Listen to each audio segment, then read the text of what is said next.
Good morning, ladies and gentlemen.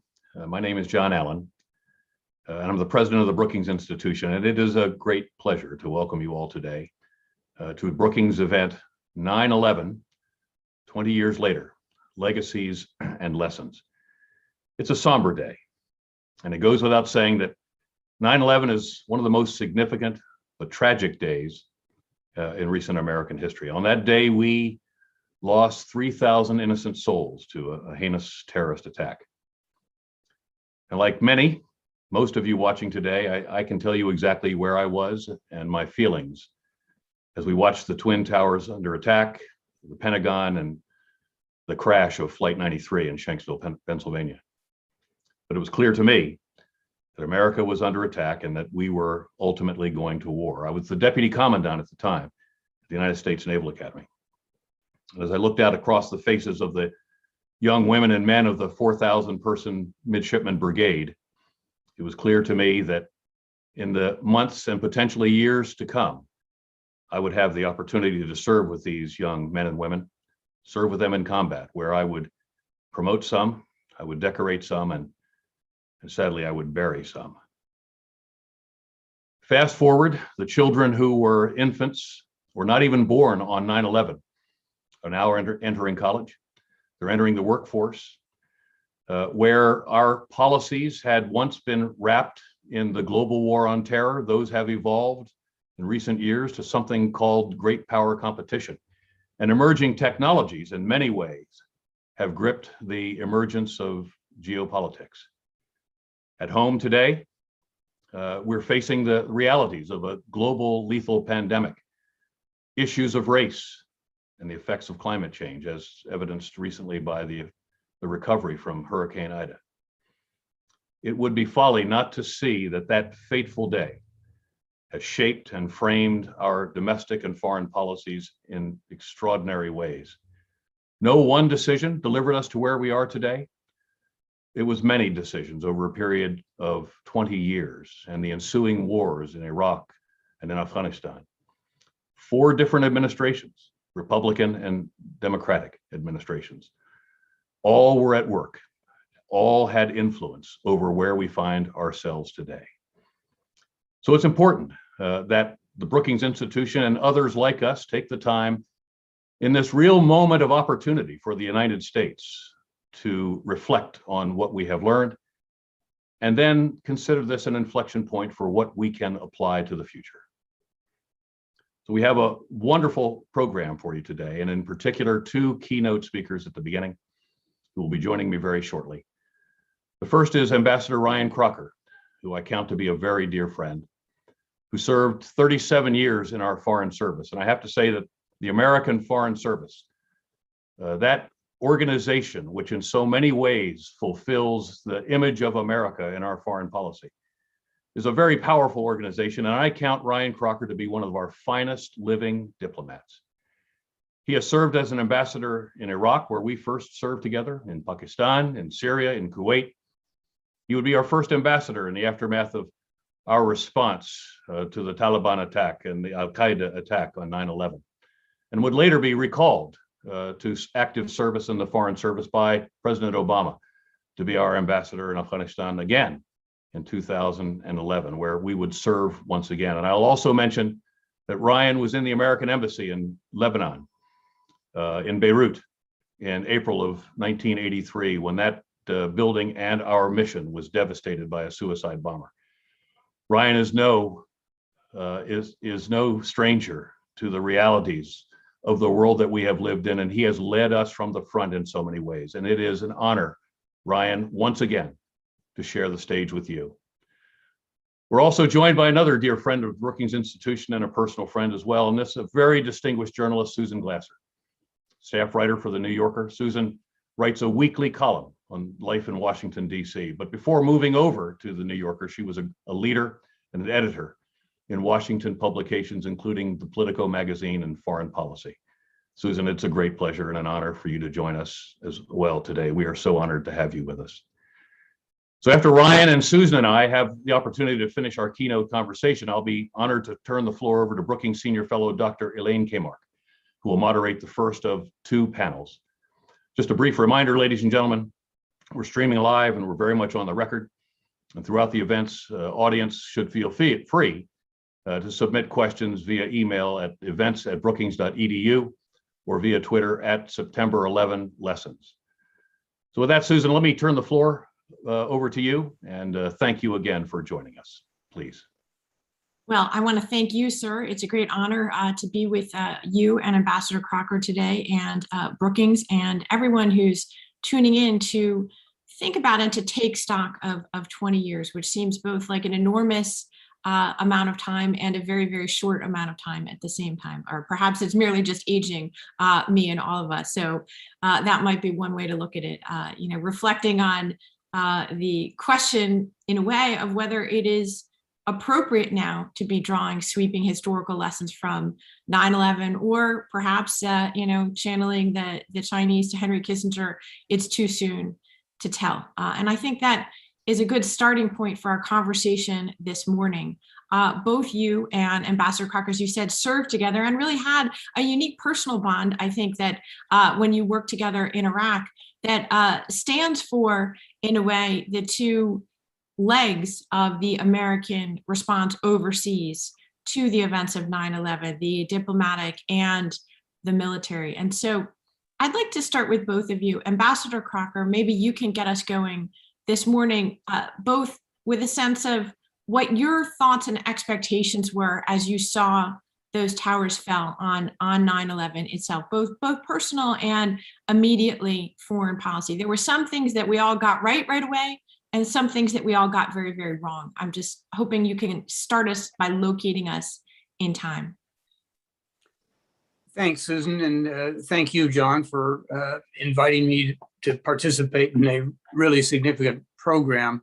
So I'll do the parts that went right. Anything that I was involved in, of course, had that outcome. I would just say, looking back these 20 years, I got almost a ringside view of the attack, flying into LaGuardia that morning for conversations with the Russian Perm Rep, Sergei Lavrov, not on Afghanistan, but on Iraq. And I was stuck on the Queensboro Bridge when both towers went down. Rented a car from Avis, and in that long drive back to DC that day, two things went through my mind. The first was that I now understood why Northern Alliance Commander Ahmed Shah Massoud had been killed 2 days before by an Al-Qaeda suicide team in a fairly elaborate operation. Didn't understand why. After the towers went down, I got it. Al-Qaeda had staged that attack on us, and they knew that we would respond, and they wanted to take the most important adversary commander off the field, and of course they did. The second reflection I had, and again in the arcane tribal world of the State Department, Afghanistan is not part of my bureau, the Near East Bureau, part of the South Asia Bureau. But I had this realization that my life was going to change very dramatically in ways that I couldn't possibly predict, but that it would change. And it certainly did just that. I was sent out at the very beginning of 2002 to reopen our embassy in Kabul. Well, I'm glad you started with that. I actually was there in Kabul when you reopened the embassy, and I remember it as a real moment. As a young foreign correspondent, actually in Moscow, I was also speaking with the Russians at the moment when the towers were hit, and I was deep inside the bowels of the Russian Defense Ministry, General Allen, which was a very weird place to be. And the one and only time in my life I was in the Russian Defense Ministry, where a high-level Pentagon delegation was meeting to discuss the top priority at the time, which of the Bush administration were two things, was missile defense and nuclear arms talks, which seemed even then as possibly a relic of a different era and almost a resurrection of a Cold War mindset. And I think my first and overriding impression as well, Ambassador Crocker, was that the world was going to change and that missile defense was not going to be the top priority anymore. It did, however, take us a couple days to actually look at our maps and to realize that Moscow is very, very close to Central Asia. So after 2 days of watching TV, finally, my husband, Peter Baker, and I figured out that we were actually going to be sent into the war zone because the Moscow correspondents were the people who were closest, as it turned out, to the fight. General Allen, sir, you understood right away, perhaps, that you and your students at the Naval Academy were going to be thrown into this. But let's take a step, bigger. What was the most unexpected thing, or the part of our understanding that really defied where we've ended up 20 years later? Obviously, militarily, you were probably pretty confident that the Taliban, who had hosted Al-Qaeda, was not a formidable military threat. I'm guessing that you didn't think they would be back in control of Afghanistan in 2 decades. But what of your expectations were upended as you look back 20 years ago? Well, Susan, again, thank you for joining us, and it's always wonderful to be with Ryan in any virtual or physical form. So it's great to be with you both. I think the challenge for me, and you touched on it, Susan, was that so many of our preconceived notions at that particular moment about the trajectory of U.S. defense policy and foreign policy were really upended in many ways. And I think that the reality of the U.S.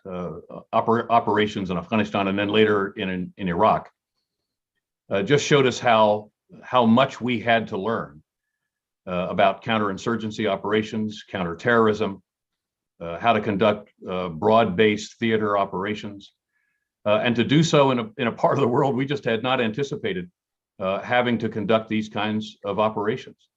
The United States does high-tempo, firepower-intensive operations. We actually do that very well. But the thing that we learned wasn't that the high-tempo, firepower, maneuver-based operations was going to be decisive. What we learned was our capacity to stabilize the situation in the aftermath, our capacity to understand the cultures, to understand the inherent underlying causes of whatever the challenge might be, whether it was on the ground in Afghanistan or whether it was the aftermath of the decisive operations against Saddam and the emergence of the Fedayeen Saddam and the insurgencies. We really didn't understand that because the United States first had not been on the ground in those areas in Afghanistan ever, really, and in the Persian Gulf region in the Middle East, we had not been there for many, many years. So while we had the capacity to fight the decisive military operations, one of the most important dimensions of conflict is understanding how to stabilize the aftermath and ultimately shape that aftermath to our benefit. And that's the challenge that we have. That's in some respects why this war went on and on and on. And that's also one of the reasons that, and Ryan will remember, one of the reasons where in some respects we were also quite successful, where we understood the tribes, or we understood the inherent causal factors for why an insurgency might be breaking out and how to solve those long before you had to fight to get at them. So we're very good at this business of decisive operations. It is in what we call phase 4, the follow-on phases, where we have to stabilize the population, remove corruption, deal with the issues associated with culture or faith or colonial legacy. That has been what has been the challenge for us in those 2 wars and more broadly in our foreign policy around the world. And one final point, look, when we came out of 9/11, the United States was gripped with the reality that we believed of terrorism. And so much of how we shaped our foreign policy and how much we shaped our defense policy was based on this thing called the global war on terror, which is a behavior in many respects. It's not a strategy. And 20 years on, what we have learned is we took our eye off the Chinese, and we took our eye off of other forces at work in the world, distracted by these conflicts, where had we had the opportunity to concentrate on East Asia and other areas of the world, the outcome might have been quite different, frankly.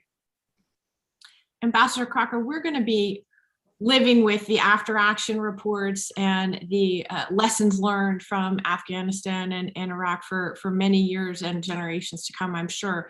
In the aftermath of Vietnam, there was a lot of this as well, and in part an assessment as well of our institutions. And you could argue that one of the big takeaways in Washington had to do with an understanding that speaking truth to power was not wired into the Foreign Service, the military in ways that had ill-served the country and the public in the Vietnam era. I'm wondering what you think an equivalent lesson will be, or even if actually it's the same old lesson about speaking truth to power. Certainly, when we talk about Afghanistan and the events that we've seen play out over the last few weeks in the American withdrawal, there is a real question about whether if everyone knew the war wasn't winnable, why we kept doing the same thing over and over again and hoping for different results. Great question, Susan, and it's got a lot of dimensions to it. Let me start with your last sentence there, winning the war. Not in Iraq, not in Afghanistan, I did not use words like that. I didn't use victory or win because they didn't really apply.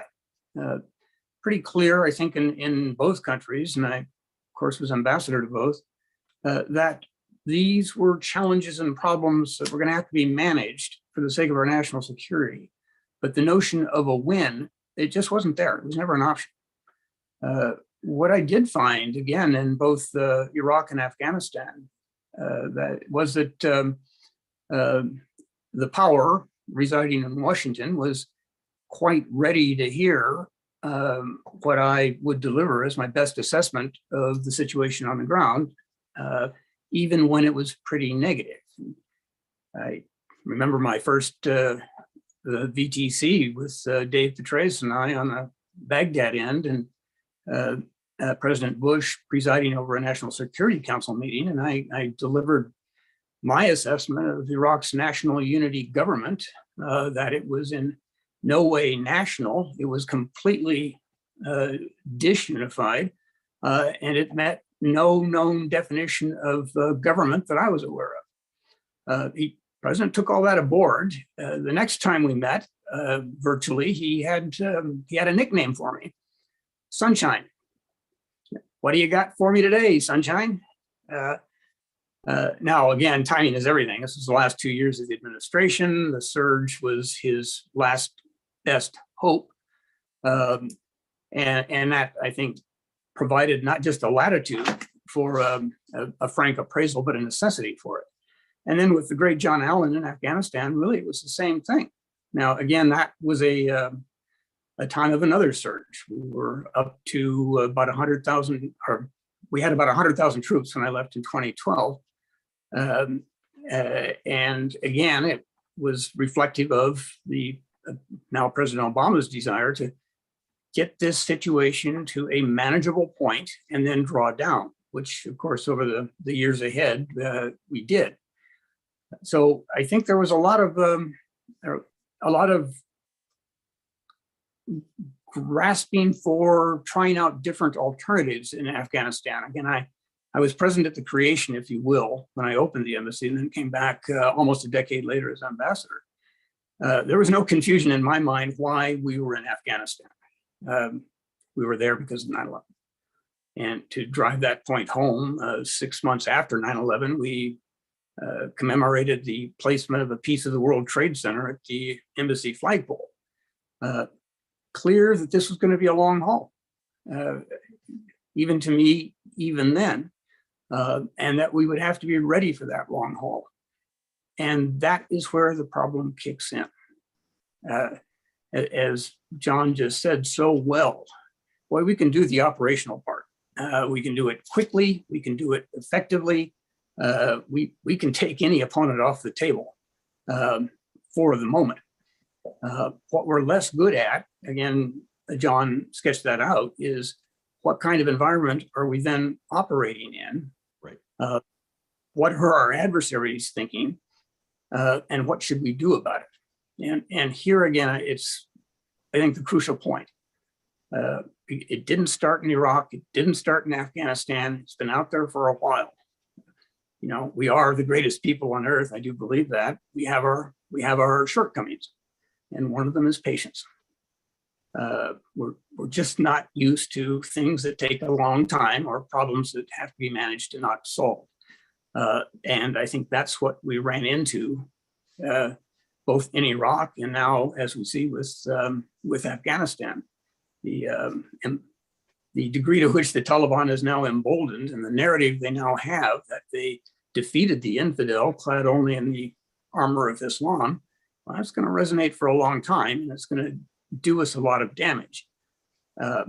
Yet we set it up. We just didn't want to be there anymore. It's not that we were defeated, goodness knows. We were just tired of it. Tired of the drain, tired of the strain. President didn't want to think about it anymore. And we pulled out with the immediate consequences we're seeing right now. But that's the crux of it. Our allies have learned through hard experience that we don't have strategic patience, and our adversaries have learned to count on it. It was years ago that apocryphal phrase surfaced, attributed to the Taliban. You Americans have the watches, we have the time. And they've just shown that. Can I ask both of you, because I think is one of the most persistent narratives to have come out of this period of time is the view that the original sin, if you will, was not so much going into Afghanistan after 9/11 as it was the Bush administration's turn to Iraq and turning away from finishing something that was broadly supported both inside the United States and around the world. Do you both, having been on the ground in both countries, do you share that view, Ambassador Crocker? I'm not sure I do, Susan. Again, the sense that we could have or should finished things off immediately or quickly in Afghanistan and then got distracted by Iraq. Yeah, we weren't going to finish anything in Afghanistan. We had a problem that this country had been used to launch attacks on the homeland. We had to mitigate that. We had to manage it. We had to do everything we could to ensure that never again from Afghan soil would there be an attack on the US. So I find it a little bit of a false argument. If we were distracted, what were the consequences? That we should have had more troops, less troops? What is it exactly that we didn't get done that we could have or should have? And again, at least in my mind, there was never the prospect of a victory, of a clean win. It just doesn't work that way. So somebody would need to tell me what it is we didn't do or didn't do right in Afghanistan as a consequence of the administration focusing on other priorities. General Allen, let me ask you that question and then a few more, but I'm interested in your perspective as someone who actually fought in both Iraq and Afghanistan, whether Iraq was the original sin of this global war on terror. Well, I think the question is being asked now, was the invasion of Iraq necessary? And I actually was asked a question, the massive hypothetical question is, if 9/11 had never happened, would the United States have ever invaded Iraq? That's the hypothetical question of the century. And I don't think that we can answer that question with certainty. I think it would have been a very different conflict if 9/11 had never happened. But to Ryan's point, Afghanistan was in fact the conflict that the United States chose to become engaged in because we had been attacked from that soil. And when I took command of the war, Ryan and I stood next to each other as I took command of the war, and then he of course would lead so much of the American process and the Allied process as well by his influence and strength of his personality. we were under pretty clear instructions from the President of the United States that we were beginning to transition this war. There were about 150,000 troops when you count everybody that was there from 50 nations. And President Obama made the right call that we should begin to transition this war. And this, in some respects, I think it's a false retrospective that as Osama bin Laden was killed, we should have ended the war. Let me just tell you some reality here. When you have 150,000 troops and about that many civilians from 50 countries spread out across over 800 bases in Afghanistan, transitioning anything is going to take years. And we had set ourselves up in many respects to both transition from us being in the lead for fighting to the Afghans moving into the lead and then shrinking our position. So the decision was right, and that is that we had to turn this war over to the Afghans eventually. The question then isn't whether the decision was right or wrong, it was how ultimately it was implemented. And then, of course, at the very end, the pell-mell departure, of course, ended up with us today, as we look at 9/11 tomorrow, 20 years on, in some cases, the very same Taliban leaders sitting in the palace in Kabul, with some, frankly, pretty formidable and pretty frightening help from people out of the Haqqani network and other entities as well. So Iraq, I think, was in fact a distraction. Iraq did in fact take resources that probably could have gone to Afghanistan with better effect. We also saw that we took our eyes off of China, I think, in many respects, as it became more prominent in its rise. But I do applaud the decision that was made at about the 10-year point to begin the transition that war. And it was a very clear campaign that was set in purpose. In fact, Ryan and I in the Oval Office were given the instruction by the President of the United States, transition the war. And we did that. And that was the intent. It wasn't because Osama bin Laden was killed.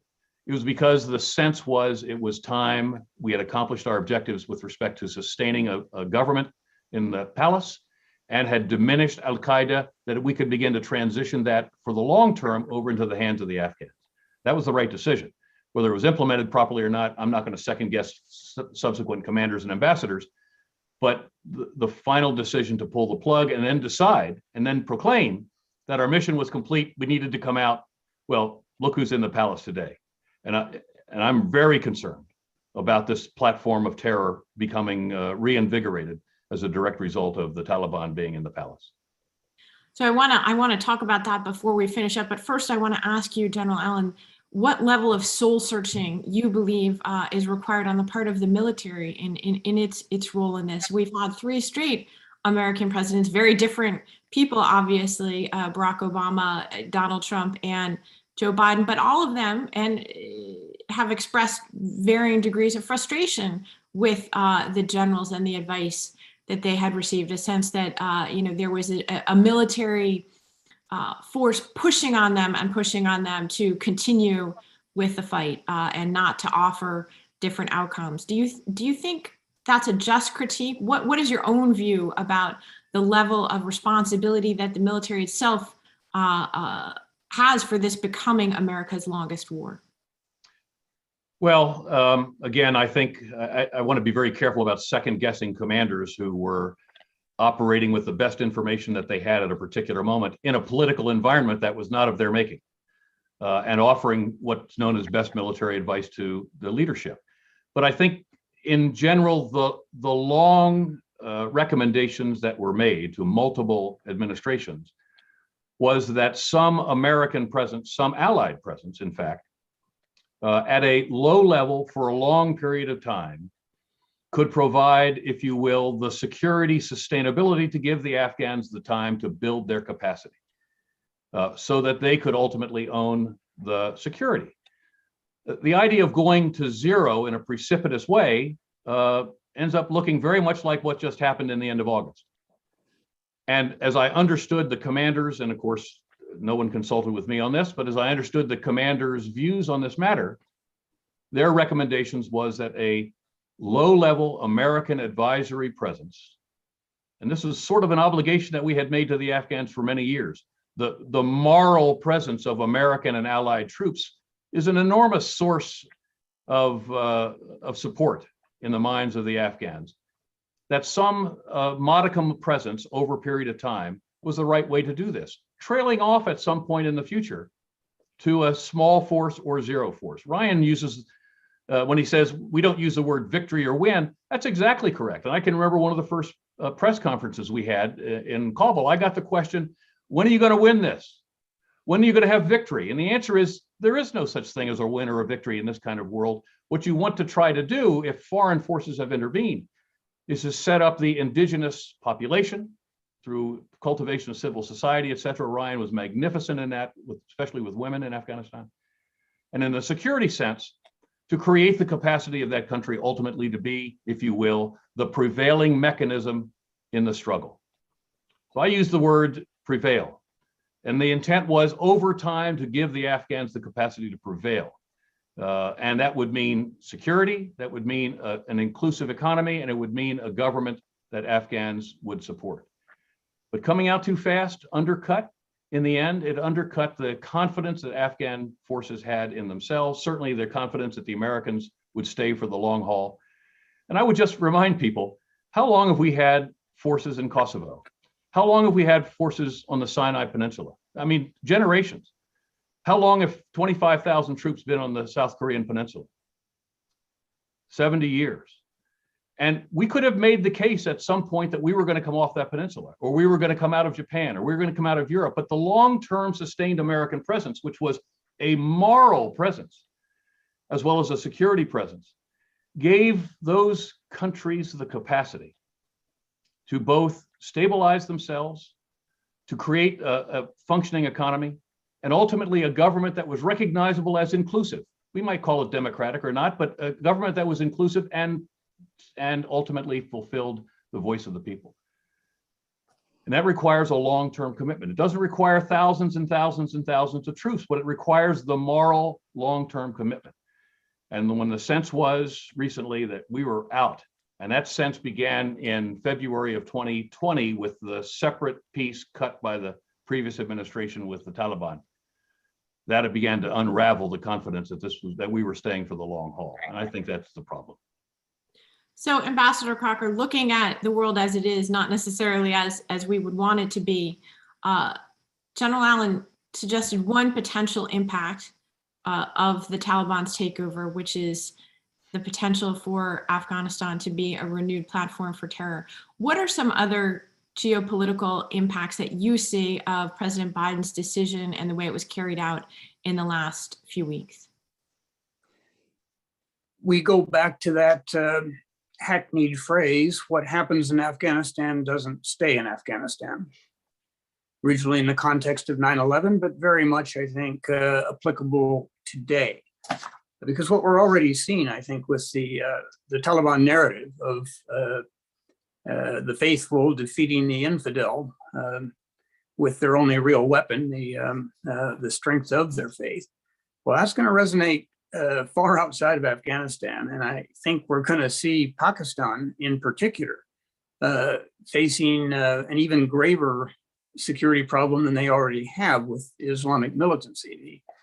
The Pakistani Taliban, and they aim at the overthrow of the government in Islamabad, not in Kabul, definitely invigorated by this, as are movements everywhere, I think, around the world, where any place where there is a tendency toward Islamic radicalism, well, that tendency just got a big booster shot.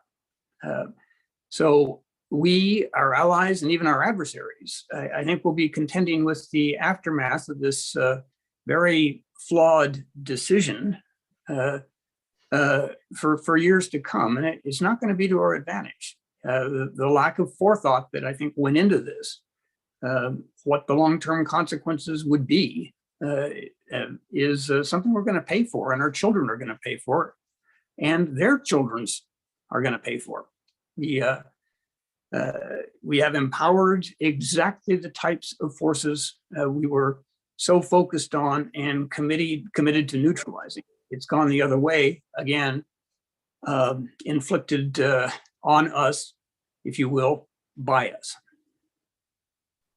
Ryan, thank you very much. Susan, I can't thank you enough as well for joining us today. This is the beginning of 3 events. This is the first, and I think that we all, the 3 of us together, had the opportunity to set the conditions for a very full conversation in 2 follow-on panels. So again, I can't thank you enough for joining us today. It's a somber day. It's a day of reflection, and I also believe it is a day of inflection for the United States, and I hope we can grasp this moment. Let me, if I may, now turn the floor over to our Brookings Senior Fellow, Dr. Elaine Kamark, who's the founding director of the Center for Effective Public Management. And Elaine will be moderating the first of our next 2 panels, Lessons for the U.S. Government and Counterterrorism.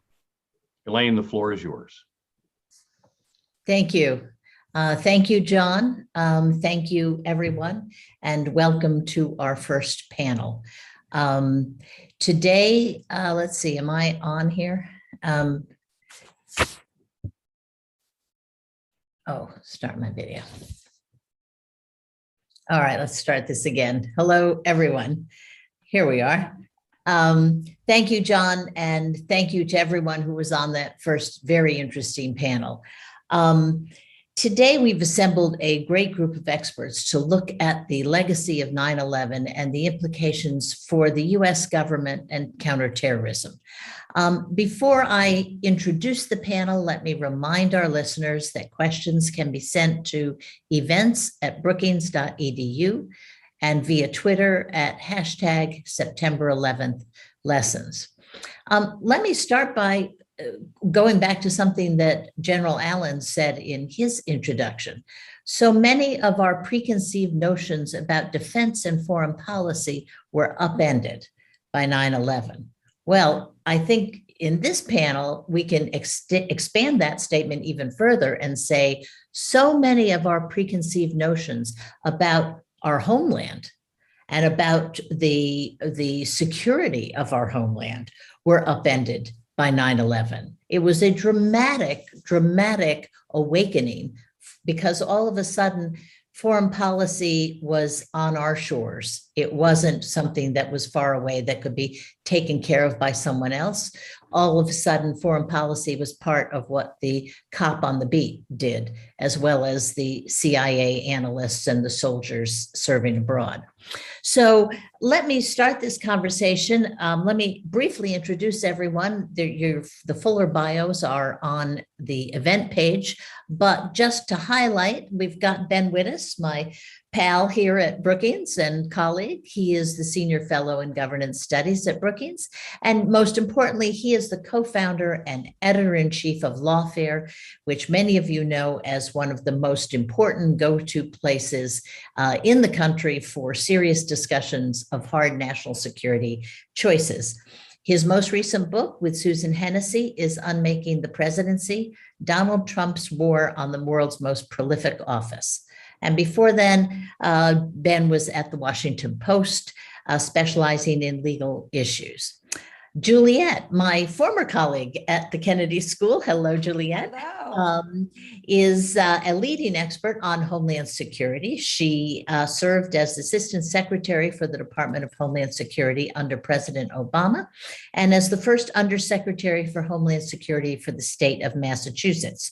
She has written prolifically on this topic. She's the author with Phil Hyman of a book called Preserving Liberty in an Age of Terror, which can't be more appropriate to this discussion. And last but not least, she's the mother of 3. And a few years back, she coined the term security moms, writing a book called Security Mom, : My Life Protecting the Home and Homeland. Next, go to my colleague, Ray-Sean Ray. He's a David Rubenstein Fellow here at Brookings and Professor of Sociology and Executive Director of the Lab for Applied Social Science Research at the University of Maryland, College Park.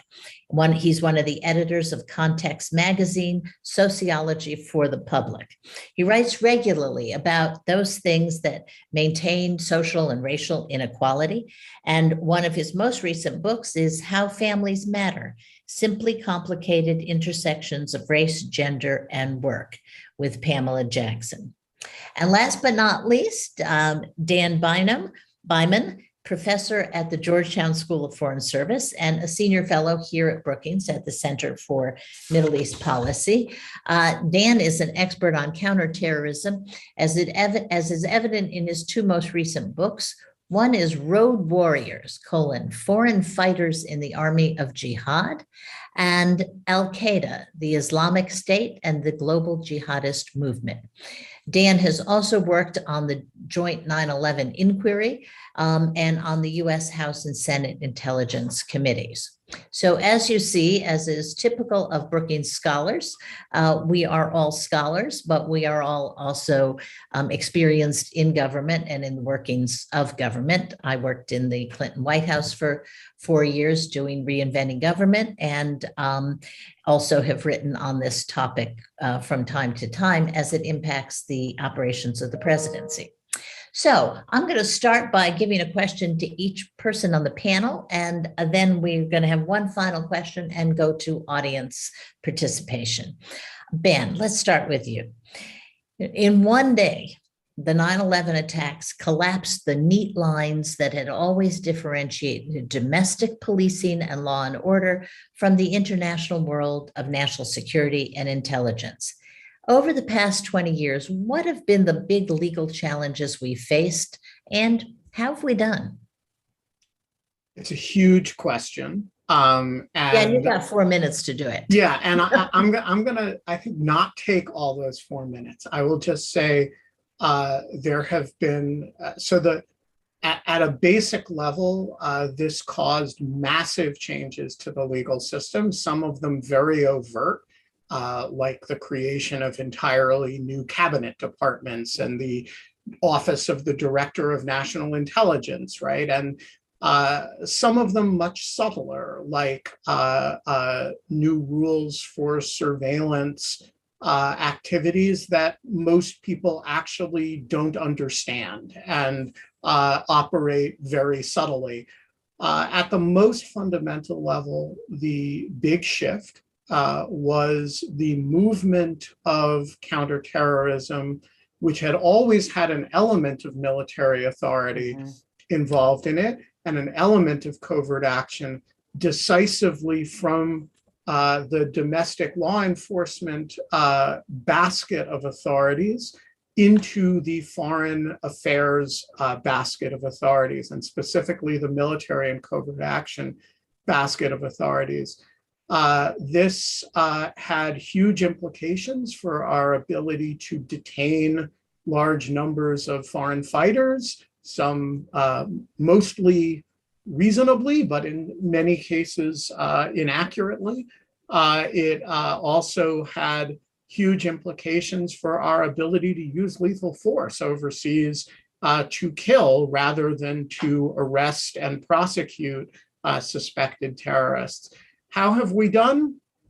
Look, the fundamental commitment was to allow a democratic society to retain its character as a democratic liberal society and wage war against terrorists at the same time. In that, we did quite well. I think it is a remarkable fact that we, in the last year, deposed a president by electoral means. So we still have our sort of fundamental democratic character intact. And we have not had a significant overseas-based terrorist attack in the United States since 9/11. That is a tremendous accomplishment. We made grotesque errors along the way. We injured people. We did things we should not have done. But I do think it's important not to lose sight of the fact that the fundamental commitment was kept in a way that I think was honorable and successful, notwithstanding the current quite reasonable browbeating we're engaged in over Afghanistan. Yeah. Great. Well, let me bring Juliet into the conversation. Yeah. Look, it didn't take long after the attacks for Americans to begin to wonder how on earth we could preserve our civil liberties while enhancing our national security. Yeah. Or, as your book is so aptly titled, Preserving Liberty in an Age of Terror. Have we managed to do this as the terrorist threat has evolved from overseas and foreign terrorists to homegrown terrorists? Yeah. Well, thank you, first of all, Brookings and Elaine, for having me. And it's great to see so many people. And I just want to reiterate what Ben said too. I had been in counterterrorism since 1995, and I had served on the National Commission on Terrorism, which had one of the commissions that warned of al-Qaeda. If you had told me on September 11th that there would be no massive attack, or even 50 guys showing up in 50 suburban shopping malls, and blowing themselves up.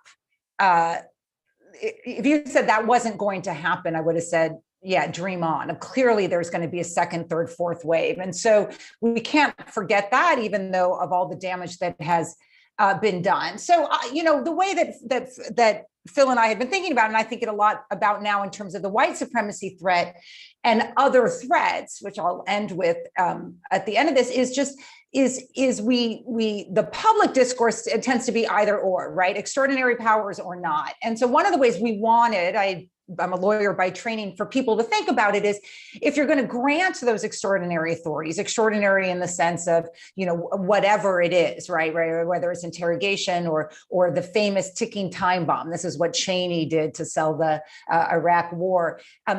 Even if we're going to grant you that authority, what kind of standards would you want on it? And I think what you've seen over the course of 20 years is a little bit more sophistication than we saw in those early days. In particular, what kind of oversight do you want, right? What kind of disclosure are you going to require to the government? These are the questions that we should be asking now, right? So it isn't, do you want government to have that authority? It is, if it's granted, what kind of conditions do you want on it? Who has the authority? Who has the right to oversee it? Is it legislated or through covert action? Does it have a sunset provision, which I think is actually a really successful thing in Homeland Security? The Patriot Act has sunset provisions.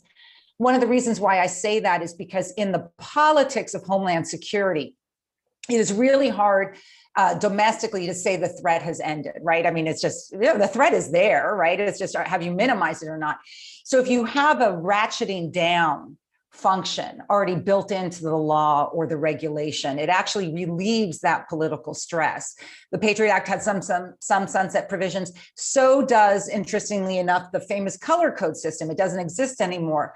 But when the US government actually now has a advisory alert, that ratchets down automatically. So you're not having a Secretary of Homeland Security try to, tell people, well, there's always a threat. Of course, there's always a threat, right? And then ratchet down. So I think really thinking about ways in which what we might call extraordinary powers, because our Constitution does not have any concept of martial law or an on-off switch, ways to think about how you regulate those powers.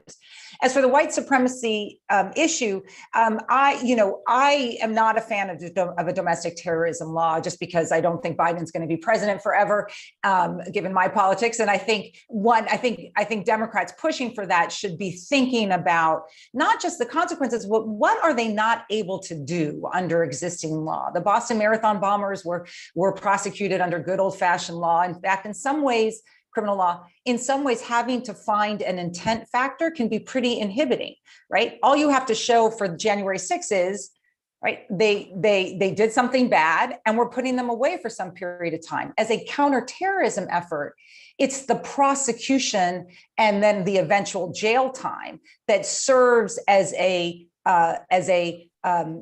anti-recruitment tool, because that's all we have to be thinking about now. How can we deplatform its leader, Trump? How can we prosecute these what you might want to call terrorists, but people who has fundamentally just committed crimes? So I do think that we have sufficient tools, and I do think without public safety being hindered by its fear that it's going to enter the third rail of politics by going after white supremacists, you're probably going to see a lot more activity. If I could just end on one quick thing, though, on Homeland Security. I was listening in on Ambassador Crocker and Allen, and really appreciate their viewpoints.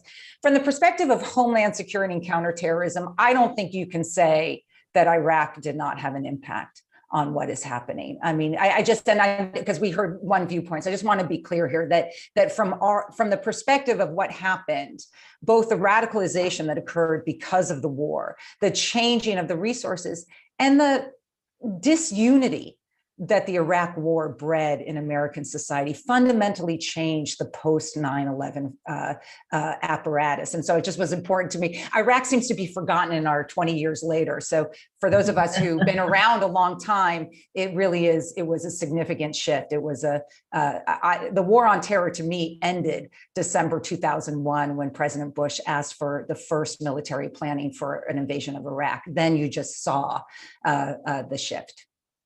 Very interesting. Thank you. Thank you so much.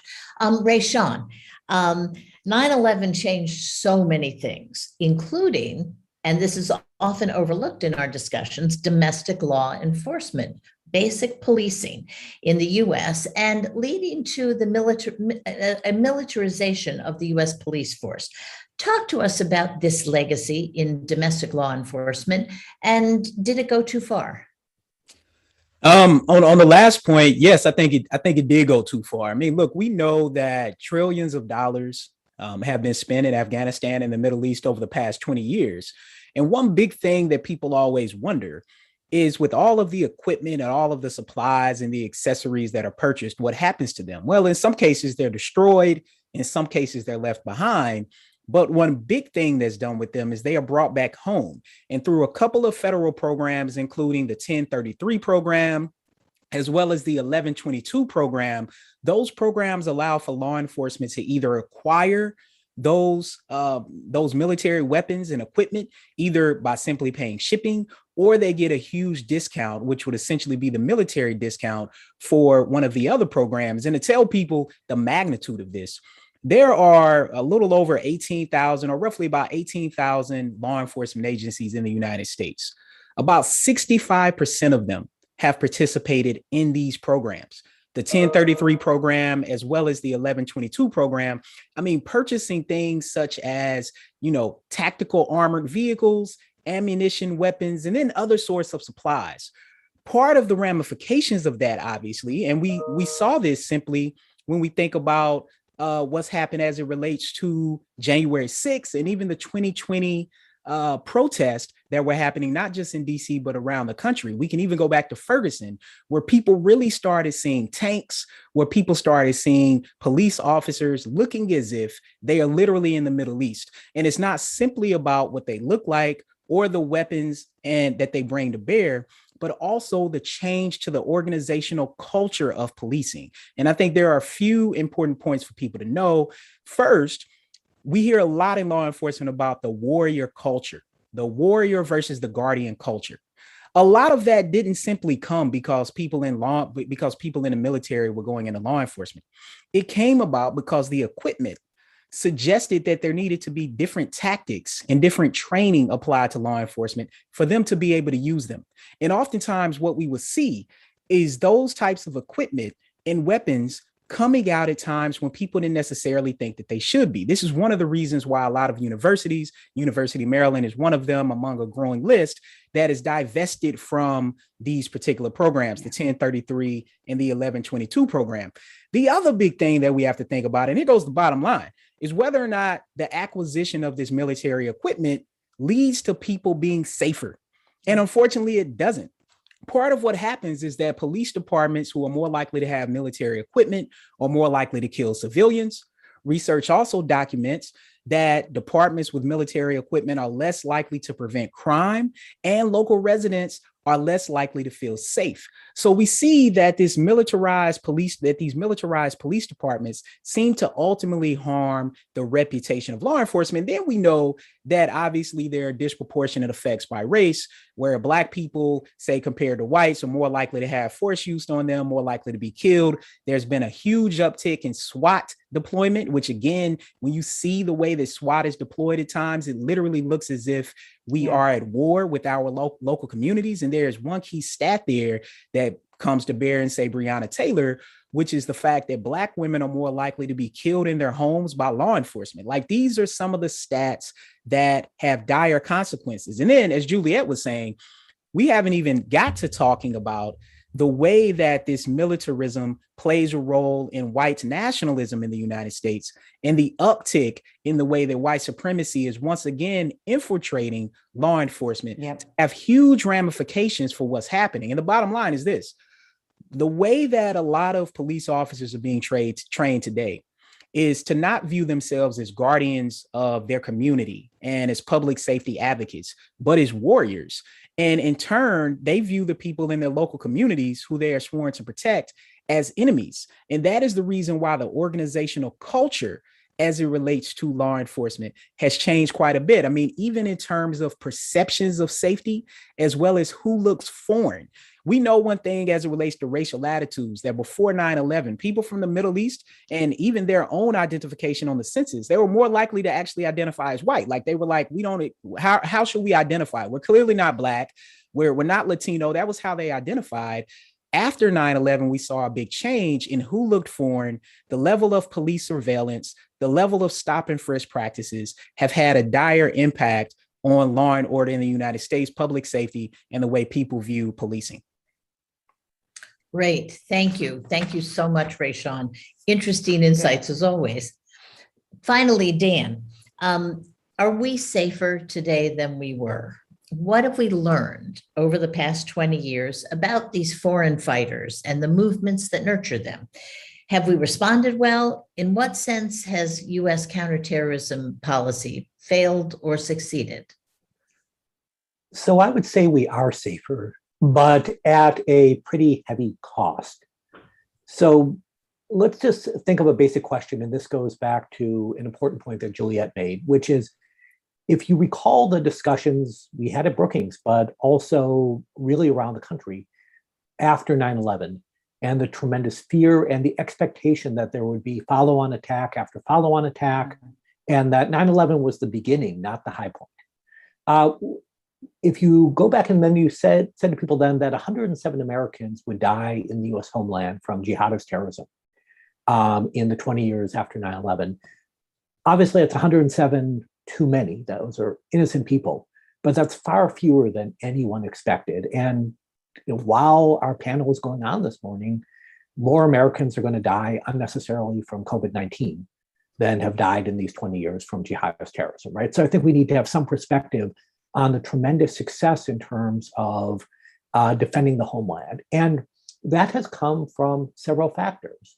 One was the disruption of the Afghan haven that al-Qaeda enjoyed in Afghanistan. And Ben Wittes and I actually have a piece on this that just came out in Lawfare for those interested in hearing more. But there's a tendency to kind of look at Afghanistan now and say, what a disaster. And certainly, disaster is part of the description. But there were also tremendous successes that were very important for counterterrorism and disrupting al-Qaeda's ability to build a mini army, which it had done for years in Afghanistan, and launch attack after attack.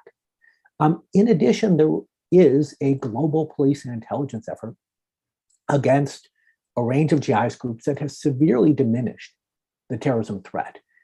This doesn't show up in the headlines, it tends to be buried, but what al-Qaeda and later the Islamic State and other groups did was they were able to draw on fighters from around the world. And they were able to fly below the radar screen for propaganda, for fundraising, for logistics, for all these things. But now they're aggressively hunted. And often under the guidance of the United States, governments are cooperating together. And it makes it far harder for them to pull off sophisticated attacks. It means when people travel, they're vulnerable rather than simply disappearing. And there's also more effective homeland defense. Now, we can argue, and I think reasonably so, that many things have gone too far. But the homeland defense efforts have reduced the number of terrorist attacks. And that's been a very important part of reducing the overall level of violence. But I will stress the cost is considerable. Yeah. We've spent trillions of dollars on wars, some of which, like Iraq, were unnecessary and counterproductive when it comes to counterterrorism. There's been thousands of Americans who have died fighting these wars. But in addition, if you look at the Muslim world more broadly, there's a huge price paid where you have jihadist groups that are incredibly active. So if you are asking, are we succeeding around the world? The answer is, of course, and very painfully no, that many groups are thriving and many countries are in trouble. So when we think of success, I think it's important to emphasize what's gone well, but also the heavy price paid, not just by Americans, but by many people around the world. Great. Thank you. Thank you, Dan. I want to, you brought up Afghanistan and what's been happening here. And I'd like to, before we take audience questions, go quickly around, maybe starting with you, Dan, and going backwards in the order, and ask, look, we've just been through 2 pretty jarring weeks, right? Where we watched in horror as the exit from Afghanistan descended into chaos. For those of us old enough, it was eerily reminiscent of the departure from Saigon. And there were so many people killed, so many people left behind. Should we have done better? And there's 2 pieces to this. There seems to be the general feeling that we should have gotten out of Afghanistan and should have ended the, quote, endless war. And then there's the question of why did this exit go so badly if we knew that we were going to get out, if the president had said this early on in his administration. So what happened here? Do you have any explanation? Dan? So let me start with what I feel were some of the policy failures and then move on to the last calamitous few months. So when we think of the early days of Afghanistan, it was seen as a tremendous success. So if we go back to 2003 and 2004, the Bush administration even used it in their campaign ads. And the Taliban was seen as defeated. And there was no sense that we might need to negotiate with the remnants of the Taliban and allow them to reintegrate into the political process because they were defeated. There was optimism about the integrity of the Afghan government and its competence. And there was also optimism about the role of Pakistan. And all of that was wrong. Now, I was not writing in 2003 and 2004 and saying all of this was wrong. So I don't want to throw stones at policymakers who made those mistakes. But over time, this became more and more apparent. But it seemed like our policy was often on autopilot. We were continuing to make the same mistakes. We were continuing to make the same promises. And the Taliban was steadily recovering as this was going on. And there wasn't a dramatic course correction despite the flawed assumptions of US policy. And what was particularly frustrating about the last few months is, as you say, it was known that the United States was getting out. And I, again, did not predict that the Afghan army and government would collapse in a matter of weeks. But that was certainly one of the many possibilities. At times, armies do collapse, and the US military historically is very good at contingency planning. So to not have had that planning for not just the best case that the Afghan government endures and the US and its allies can leave at their convenience, but also the worst case was a surprise to me. And given the tremendous sacrifice of Americans, but also given the tremendous sacrifice of many Afghans who worked with US forces and US officials, it's stomach churning to have watched what happened. Ray? Yeah, I mean, look, I agree with Dan. I mean, when we think about this, and I'll bring it home, part of what happened after 9/11 is Americans were unified. All of the normal fissures that exist in the United States and the ways we know that our society and our country is inequitable slightly took a back seat more for thinking about patriotism, thinking about American nationalism. And part of that rallying around was about revenge. It was about getting revenge on the people who did this. We go to Afghanistan, people support that, of course, as everyone has talked about, then that leads to Iraq, that leads to a host of things. But the biggest ways, and one of the ways to think about it, is there were about what, 800,000 troops that have gone to Afghanistan and come back. I think about my god brother, Thomas James, who was deployed 6 times to the Middle East. Mm-hmm. And part of what happened is, as much as we were thinking about getting revenge, when we took out people along the way, leading up to Osama bin Laden and others since then, we never thought about, as Dan was saying, those contingency plans or the fallout of what would happen to people back on the homeland, such as with law enforcement, but also with the soldiers that went there to fight, thinking about their medical bills, thinking about their mental health, thinking about their ability to get back to work. Unlike what happened, say, with New Deal policies following World War II, where that helped to catapult what happened after that war and helped to drive the economy, we didn't see that happen in the same way with this particular war. And I think some of these fallouts are things that, and look, General Allen, I think, said it really good on the first panel, which is about organizational patience, that as the United States, we oftentimes go in, we rush in, we do a job, we do a task, similar to what happened with taking out Osama bin Laden. But then it's like, okay, what is the after effects of that? How do we stabilize a region? How do we think about what's happening here? And the overall thing is, some of those things were never the goal, but they turned into a problem that it seemed as a nation we were ill prepared to address, because we had a particular goal that was achieved and we didn't think about the indirect effects of the foreign policies that we were implementing at that time. Juliet.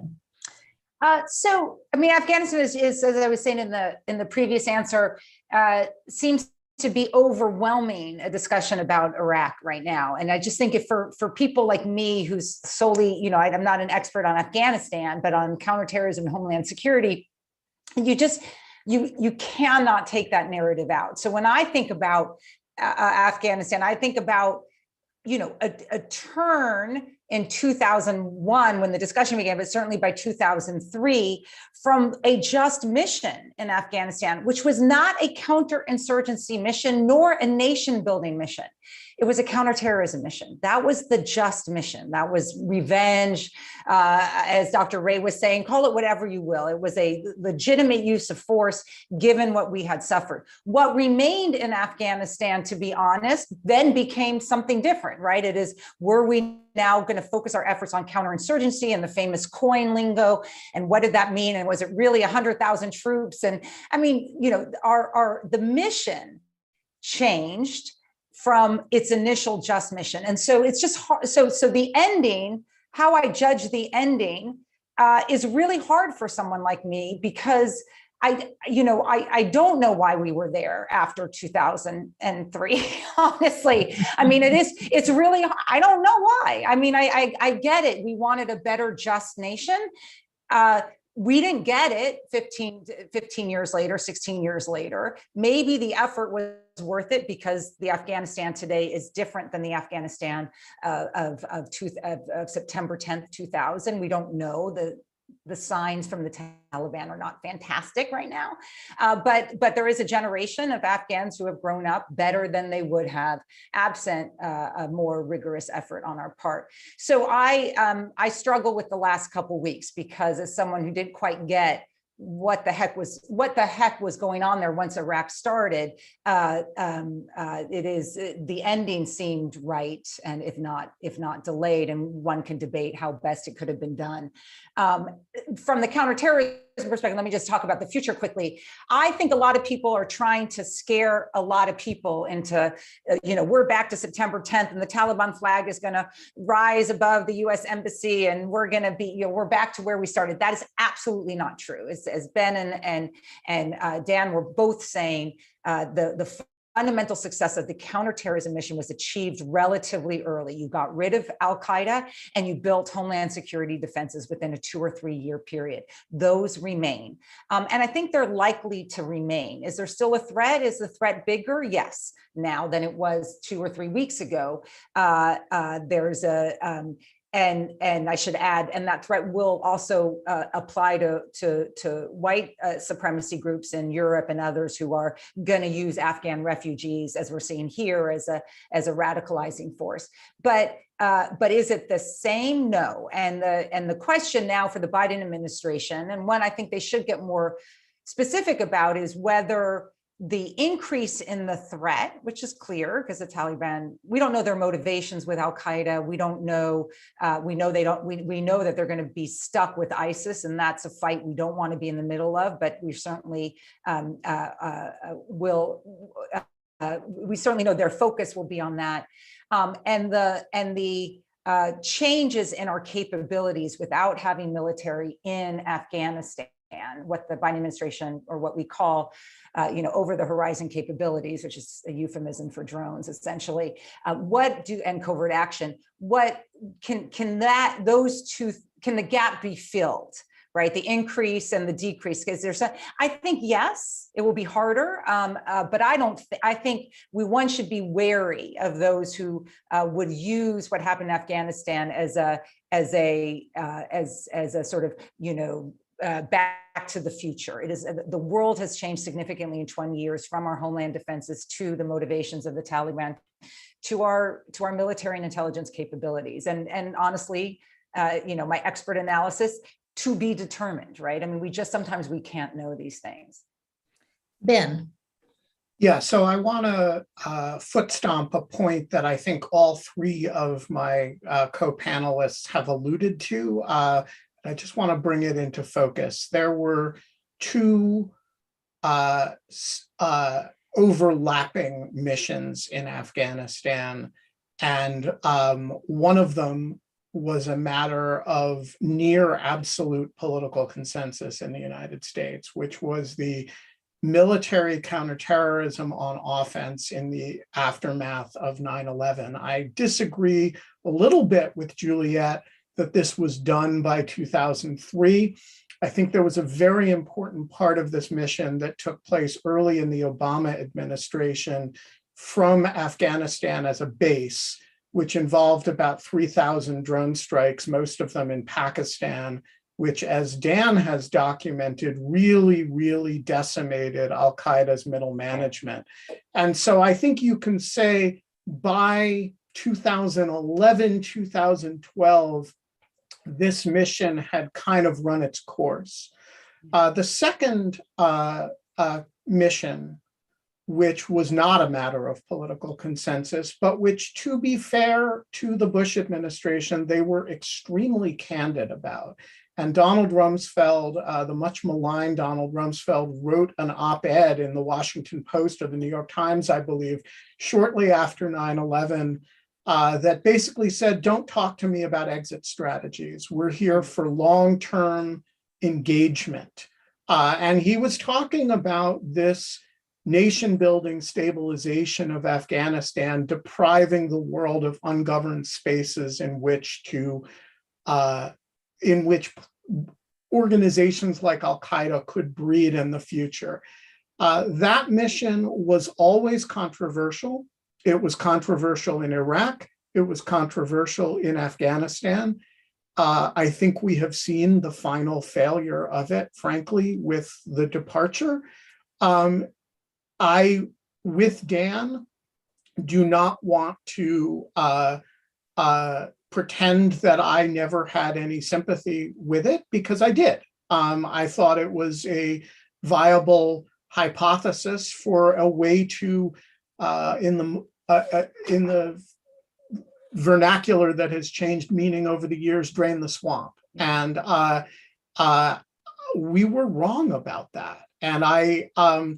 And so I do think that as that mission in 2012, 2013, as the counterterrorism on offense mission faded, I do think it was about 10 years after Juliet thinks it was, but we can haggle about the first decade later. I think we really brought to the fore the controversy about the second mission, and that has been the second decade of the war in Afghanistan, and it's the one that I think is very hard to argue that second hypothesis has been borne out. The first was a dramatic success. Yeah. You know, this has been a terrific conversation, and particularly the clarity that all of you brought between the first mission and the second mission, both in terms of the domestic unification around the first one, but not around the second one. It's time to go to audience questions, and we don't have too much time. So I'm going to, and we had a lot of great questions, by the way, come in from a very large audience. And what I think I'm going to pick is, I'm going to pick one from Marvin Kalb, our distinguished former colleague, both at Brookings and at the Kennedy School. Marvin writes in, he says, look, failure in Vietnam, Iraq, Afghanistan seems to go back to a lack of local knowledge, right? A lack of weight given to local knowledge. We simply don't understand how to do this.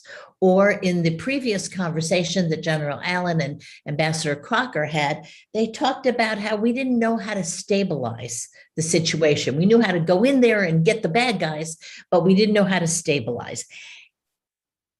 Is there anything any of you could say that we could do as a nation or institutionalize as an institutions to correct this? Is there a corrective to the problem that we've confronted many times, not just in Afghanistan, but Afghanistan most recently?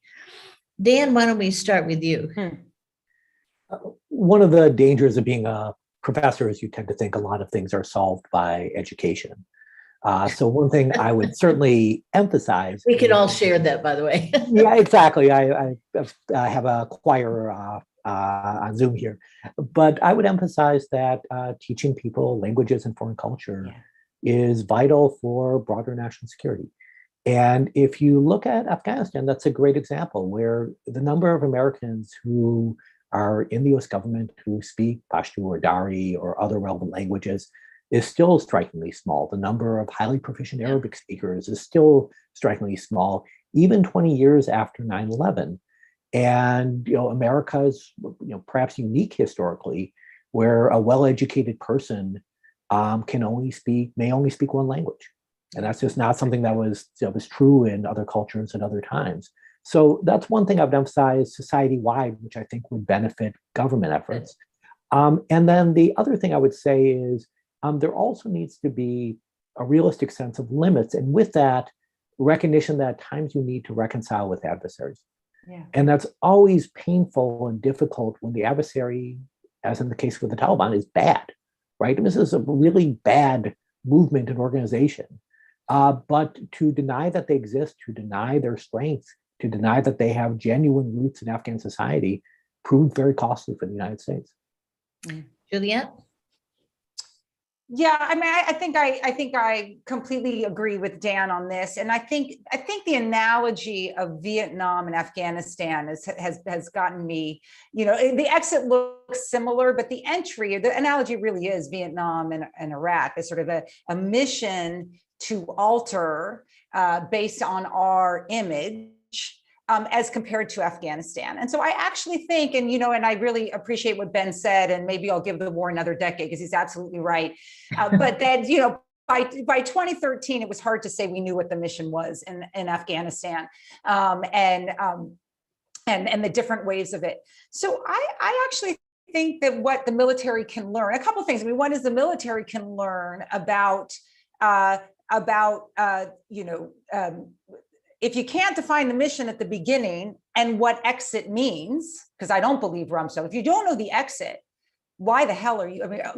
Any person in a business school will tell you, what are my metrics, right? What are my standards for success? You couldn't get a public policy passed in your basic public policy school like mine, unless you had criteria, as Elaine certainly knows. We just drill it into the student's head. What's your criteria? When are you done, right? I mean, that seems to me to be something that is part of military training, not so much sort of civilian training is. And I think in Afghanistan, we probably had a good sense of what that was in 2001. And I don't think that was necessarily true for other wars. I just, back to the homeland, though, I also want to say in terms of, I think people have been asking me the last week, sort of like homeland security in 20 years. And I'm like, do you have 20 years for an answer? But just quickly, homeland security has is not a monolithic thing either. The excesses of 2001, the money spent on air conditioners and New Jersey garbage trucks, which did happen under Homeland Security funds,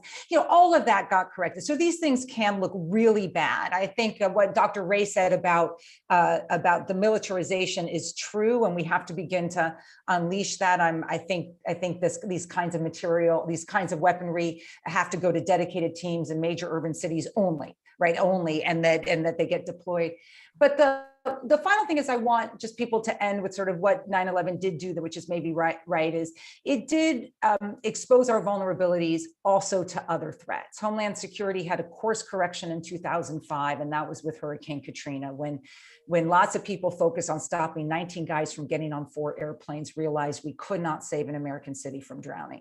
And that course correction hopefully makes us better prepared, but certainly we're showing signs of stress right now for pandemics and climate change and all that, and all these other threats.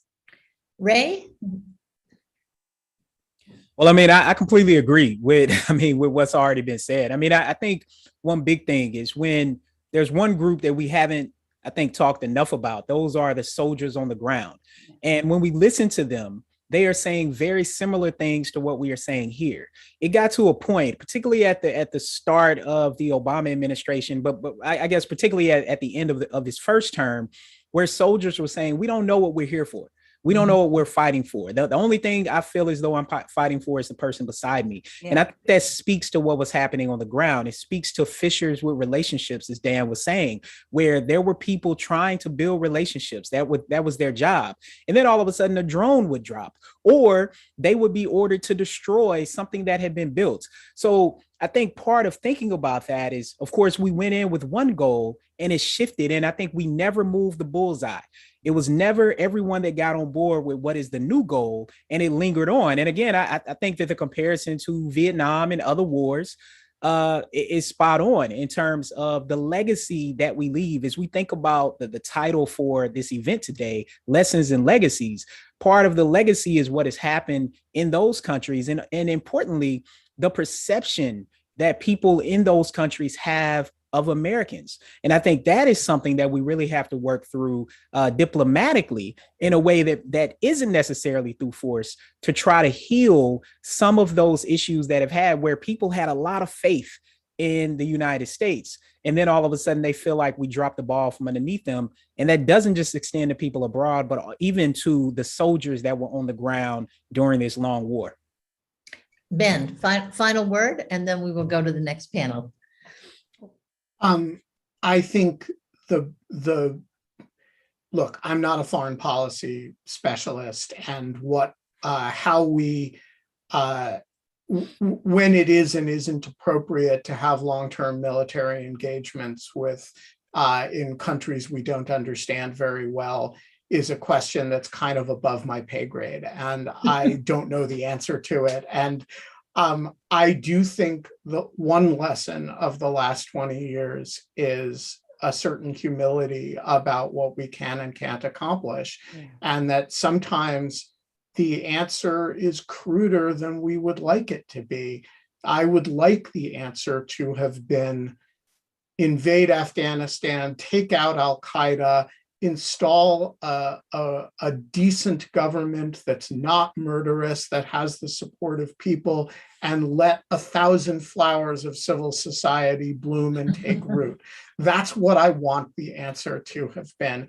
And I think the answer in retrospect was more like, go in, kill the terrorists, spend as much time as you need there to effectuate your counterterrorism mission as completely and effectively as you can, and then get out in a heartless way that takes care of the people who you made specific commitments to.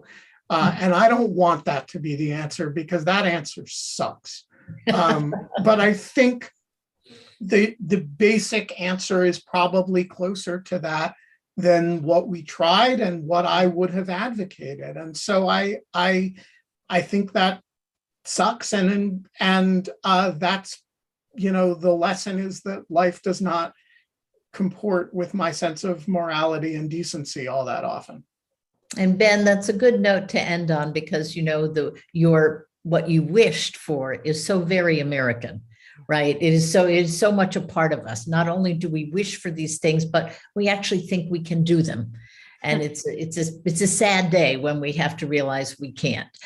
Thank you, everyone, to Ben, to Ray, Sean, to Juliet, to Daniel. I'm going to turn this now over to my colleague, Michael O'Hanlon, who many of you know, one of the country's great experts on the military. Michael, your screen.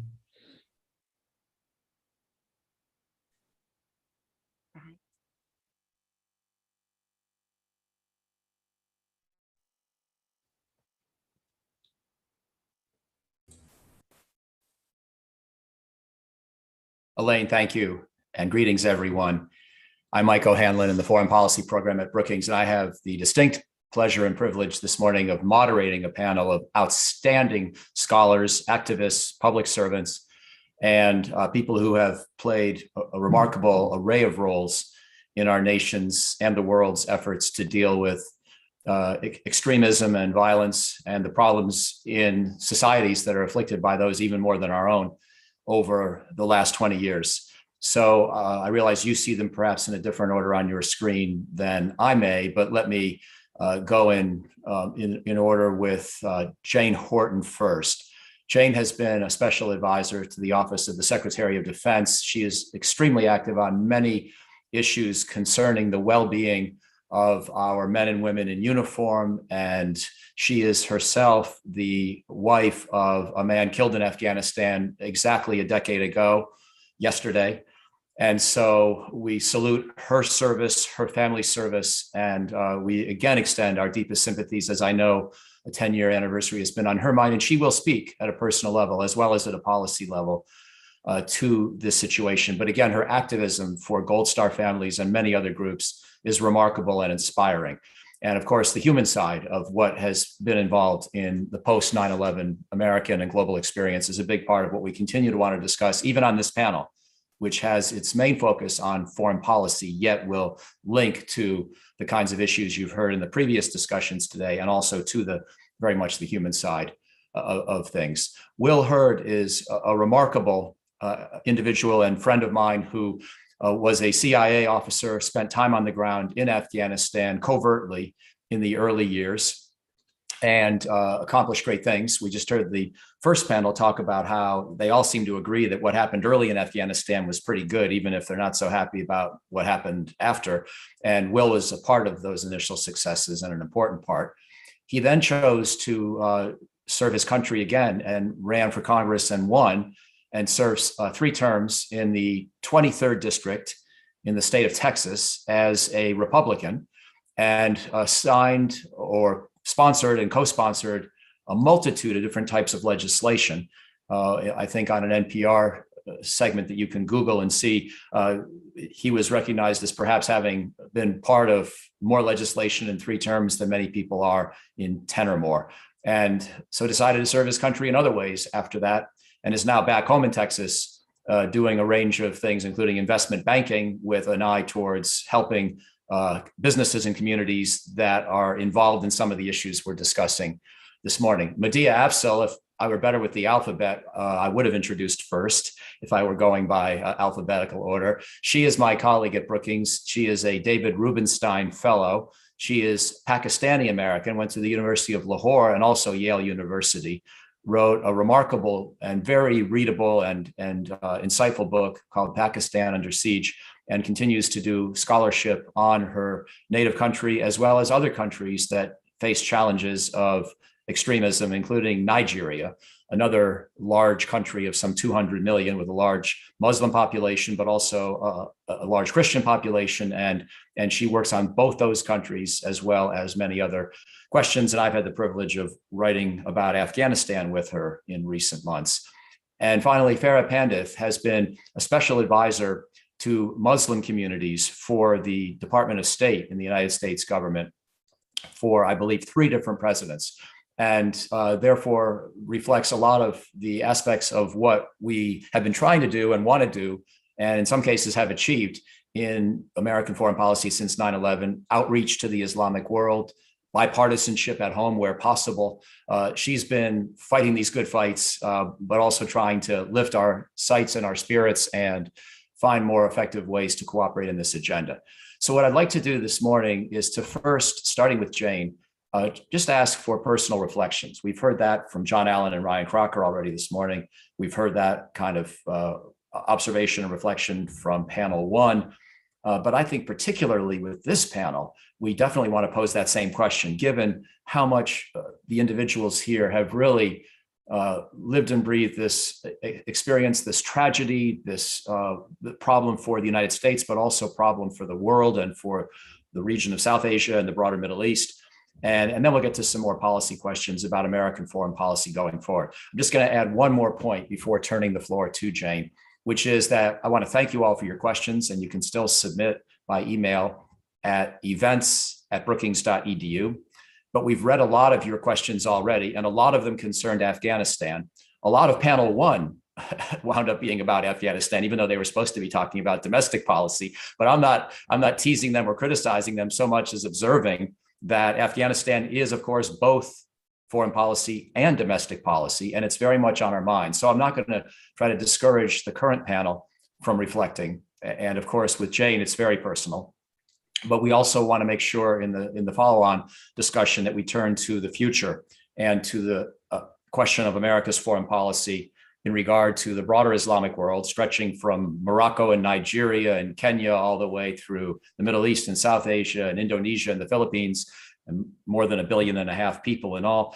But we also want to think about America's global role going forward. And we've heard John Allen and others reflect on how 9/11 took away our focus on some other key parts of the world, at least for the first decade of the post 9/11 experience. So this panel is going to try to pick up that conversation with some ideas going forward. But first, Jane, again, with condolences, but also admiration and gratitude for your service, for that of your husband. And we look forward to your reflections as we near tomorrow's 20-year anniversary of 9/11. Over to you, please, my friend. Yes, sir. Thank you so much for having me on today. It's such an honor to be here, especially with such a distinguished group of guests. So thank you very much. 9/11 is deeply personal to me, as it is to most Americans. I was in high school when the Twin Towers fell, and I remember running to the TVs with my fellow students and classmates, and we were just in shock and disbelief and horrified at what we saw. And I remember that night we were at a event where it was kind of at a family fun park. And I remember saying to my classmates, you know, our generation is going to war. This is never going to be the same again. And little did I know, several years later, I would meet a soldier myself, an Army sniper. His name was Christopher Horton. And so we got married. He was excited to go on his first deployment to use his skills to serve his country. And he was killed in Afghanistan 3 months on his first deployment. But the ironic thing is the day that we got his body back from Dover Air Force Base was actually the 10th anniversary of 9/11, which made things, you know, it was a lot going on in my head at that time. And still with the 20th anniversary coming up and everything going on, it's incredibly deeply personal. And so that's my experience with 9/11, sir. Jane, you leave me speechless. So let me please keep moving right on. And Will Hurd also has some very personal experience and reflections, I'm sure. So Congressman, over to you, please. Thanks. And Jane, thanks for sharing that story, and thanks for what you do for all the families that have been impacted over these last 20 years. It's hard to imagine. This is something that is a wound that never heals, and the work and the advocacy you do is changing lives. So thank you for that. My career in the CIA actually started the day of the USS Cole bombing. I was driving my car from San Antonio to Washington, D.C. to start at the CIA. And the Cole gets attacked in the Gulf of Aden off the coast of Yemen. I'm thinking, hey, I'm getting ready to join the CIA. I wonder if I'm going to know anything about what's going on. Fast forward 3 weeks, I'm the Yemen desk officer. So I'm managing and helping and providing support to folks in Yemen. And so my career started with in the counterterrorism fight, knowing about Al-Qaeda. And I remember in August of 2001, in the building in the CIA, the tension, the angst, the concern, that something was going to happen. People were sleeping in their cars because they felt like they had to get back to work. And there was this nervousness that something big was about to happen. It's something that feeling is something that it still is scary to think about it today. And when the second plane flew into the World Trade Center, all of us that had been involved in the counterterrorism fight knew immediately it was Al Qaeda, and this was the thing that the building was unable to figure out was going to happen. If you would have told me on September 12th that it would be another 20 years and you wouldn't have another major attack on our homeland, I would have said you were crazy, right? Because we knew this was going to inspire additional attacks. We knew that this was a real fight on the hand. And the fact that 19 individuals with 19 terrorists with box cutters killed more Americans in one day than 353 Imperial Japanese fighters did at Pearl Harbor. And so this notion that, the term forever war is offensive to me, because to me, what people like Jane's husband and the families that she counseled, my colleagues in the CIA and in our diplomatic corps, people like Ryan Crocker, who's one of the best things that the Foreign Service has produced since George C. Marshall. What all of these folks did was they continued to toil for 20 more years as if it was September 12th. And this notion, people say, oh, we spent too much money. I disagree. Because the number of attacks that we prevented from happening on our homeland was many. When I was in the agency, I used to tell people, if most Americans knew the danger that we faced every single day, folks wouldn't come out of their homes, right? But these men and women in these services, in our entire intelligence community, work to make sure that we stayed safe. And so to me, the last 20 years has actually been a success, because we didn't experience and haven't experienced what we experienced 20 years ago tomorrow. Will, thank you very, very much. And now I'd like to go to Farah and then to be followed by Medea. I really appreciate the opportunity to start with reflections on what 9/11 means. And I really want to thank both Jane and Will for their really personal accounts. I was thinking about this question in a very different way. And that is one from someone who is an American and is also a Muslim. I remember looking out from the 41st floor of one financial center in Boston on a perfect fall day at Logan Airport after we began to hear the news that something had happened from Logan. And I remember feeling this terrible knot, obviously, in my stomach that just didn't go away. And I kept thinking, oh my God, I hope this has nothing to do with Islam. Because I was a little girl in America when the hostage crisis happened. And I know how Americans reacted to Muslims then. I know how they reacted when there was a fatwa against Salman Rushdie and people thought of Muslims as barbaric and insane. And so I had this in the back of my head as I began to think about, what would happen if in fact these terrorists were in fact claiming to be Muslims. So for me, obviously, the last 20 years, every single day, I have worked on this issue around these things. But there was a devastation that happened beyond the tragic loss of almost 3,000 lives from 93 countries. The other loss was America. And the ability to think of ourselves as both being able to push out this idea that we are a country that values everyone. There's such fissures in our society now because of the us versus them ideologies. And all of this for me is connected to the 9/11 events. And so it's a horrifying reality to think that 2 decades after this has happened, we have still not figured out that component of repair. Farah, thank you as well. But I'm going to take the prerogative of quickly following up with you before I go to Medea, because I want to make sure that I'm hearing you right and understanding your point correctly.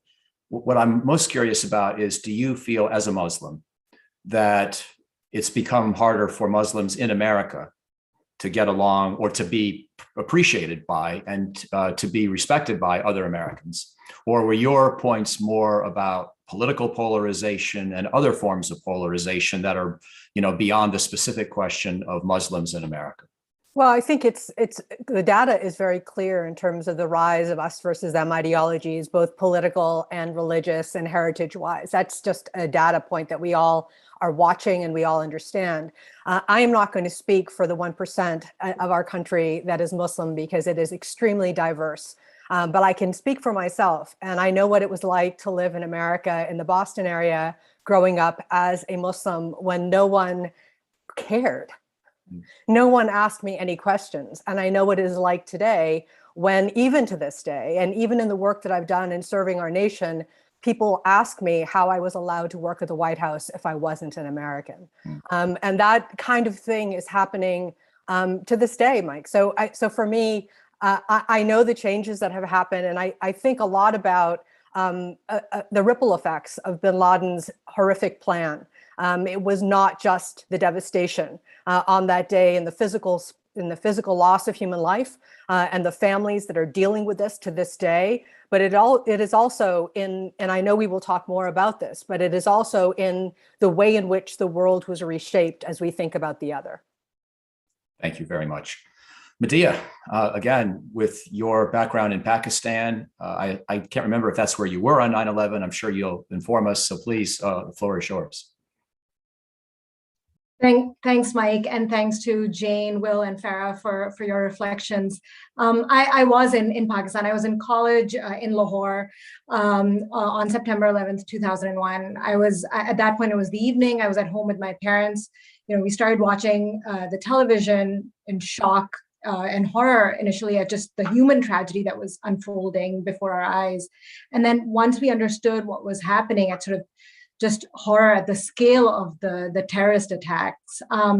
Little did I understand then how significant that part of the world would be in terms of what happened that day and what came afterward, that a war would begin next door in Afghanistan, or that the role that Pakistan would play in that war, that Osama bin Laden would be found in Pakistan 10 years later, that Pakistan itself would become the target of vicious terrorism.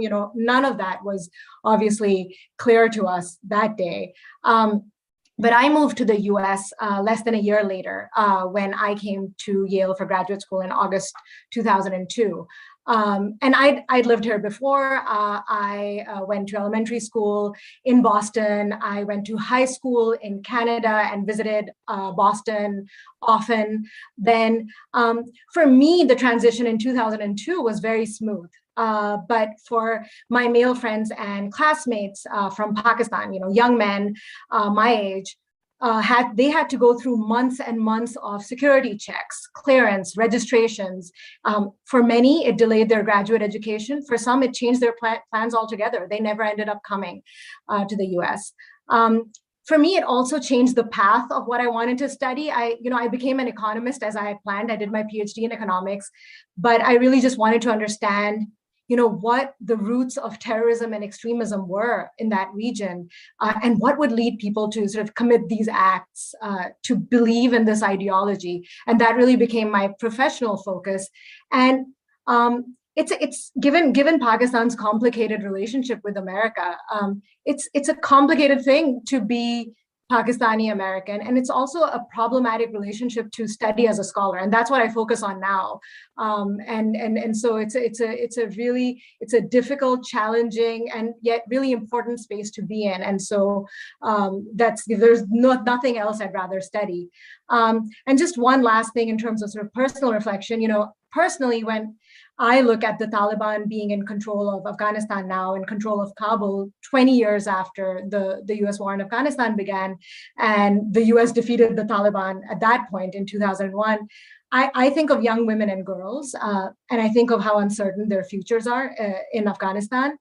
And I think of the immense opportunities I had in growing up in a country, mostly in Pakistan, that was Afghanistan's neighbor. And I think of Pakistan's problematic role, of course, in Afghanistan. And now the fact that we in the US have left Afghan women and girls ultimately in the hands of the Taliban. And I find that heartbreaking. So it's been a heartbreaking summer, and in particular the last month. Medea, thank you. Thank you, everyone.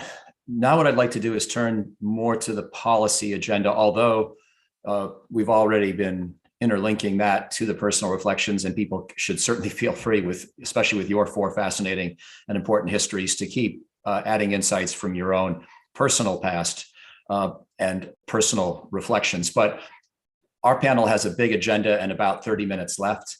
And one task is to assess the broader state of the Islamic world, not just the Arab Middle East, but also, of course, South Asia, where we have a lot of expertise on the panel, and over into Africa, and even if you want, over to Southeast Asia. Again, this is a broader region that's not got any official definition, except perhaps through the organization of the Islamic Conference, but it's dozens of countries, it's multiple time zones, it's several continents. And of course, there are other parts of the world, like our own country, where we have many Muslims and certainly celebrate their representation in our society. So what's the state of any part of the Islamic world that you want to look at? And Dan Byman in the previous panel and others already talked about how clearly things have been tough, especially in the Arab world since 9/11. But I think we have probably more to say about the broader Islamic world globally. And then, of course, US policy towards this part of the world. How should it change? How well has it done? What's the path forward? And then, of course, how have our institutions changed? And we heard a lot of talk about Homeland Security and the law and surveillance and counterterrorism in the previous panel, and in what you've all said today, especially Will Hurd in his opening. But anything more you want to comment on the state of the armed forces and how well they are holding up after such sacrifice? We also heard Rashawn Ray on the previous panel and Jane on this one talk about sacrifice within their families and how a fairly small number of Americans, fewer than 1 million total, who have served abroad in this period, been deployed abroad to the Middle East over the 20 years, how that small group has done so much and been asked to do so much. So any reflections on the state of our national security and foreign policy and homeland security institutions? And then finally, globally, how do we chart a path going forward as we try to gradually have the broader Middle East and the counterterrorism agenda be a little less central in our foreign policy? And we've been trying to do that for a decade with some success, I would argue, but what's the next step? So I'm not asking everyone to respond to every part of that foreign policy agenda. Please pick and choose as you wish, and we'll start with Medea. Thanks, Mike.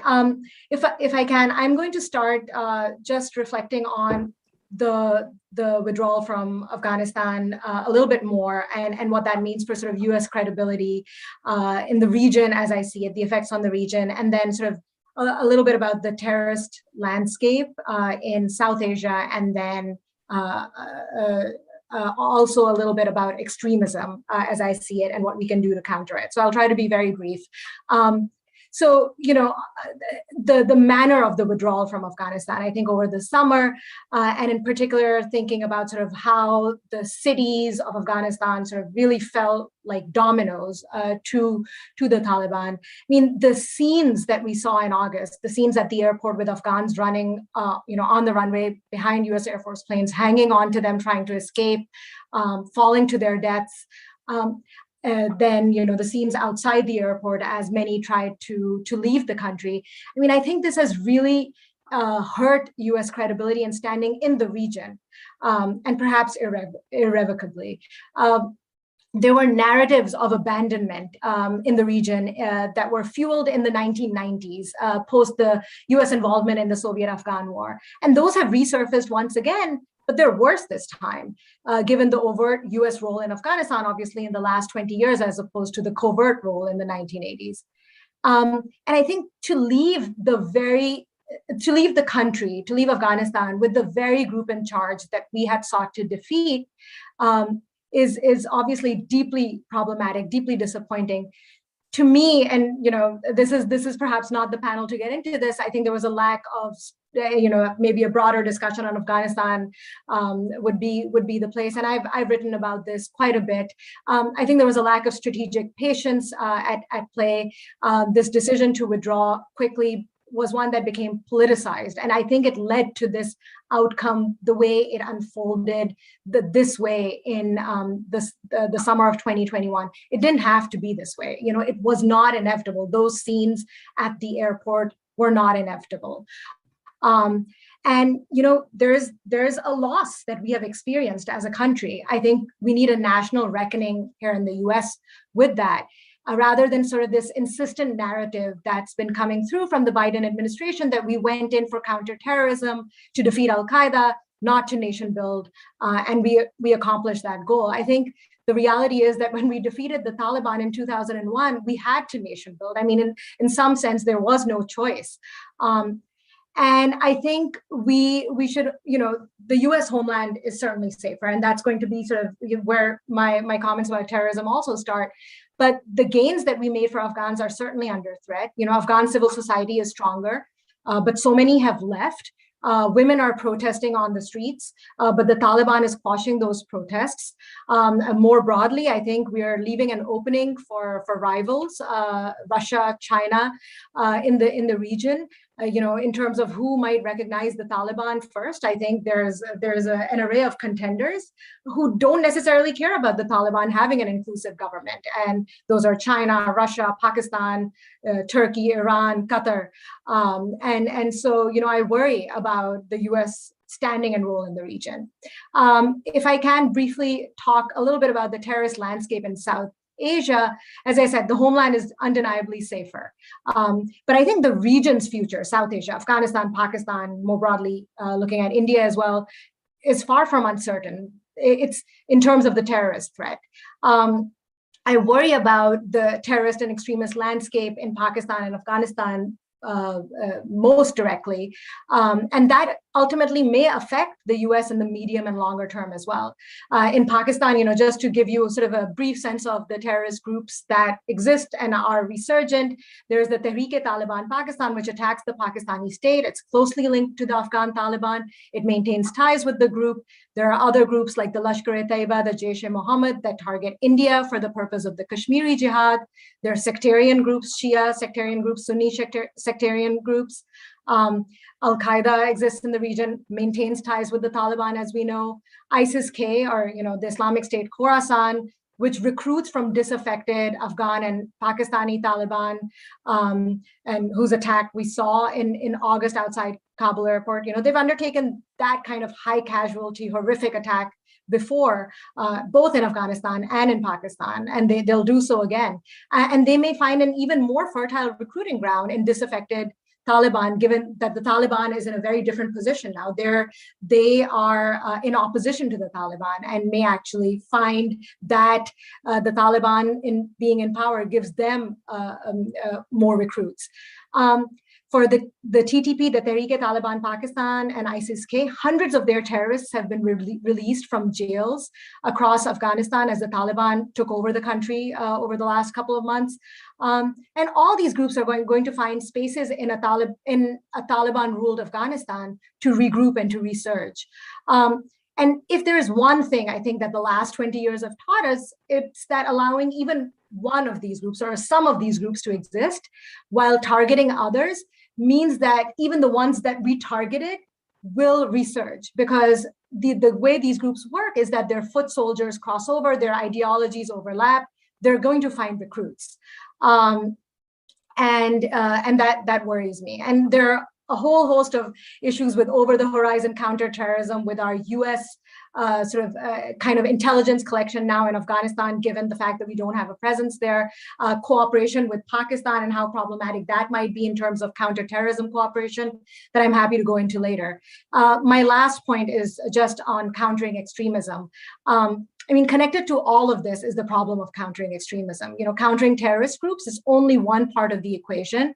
And globally, while we've done a good job, in counterterrorism, we have not focused at all, really, on countering extremism ideologically. And our approach when we have done it, it has been piecemeal and misguided. This means that these terrorist groups are always going to find an ecosystem from which to recruit people who will support their views, who will provide logistical and financial support to them.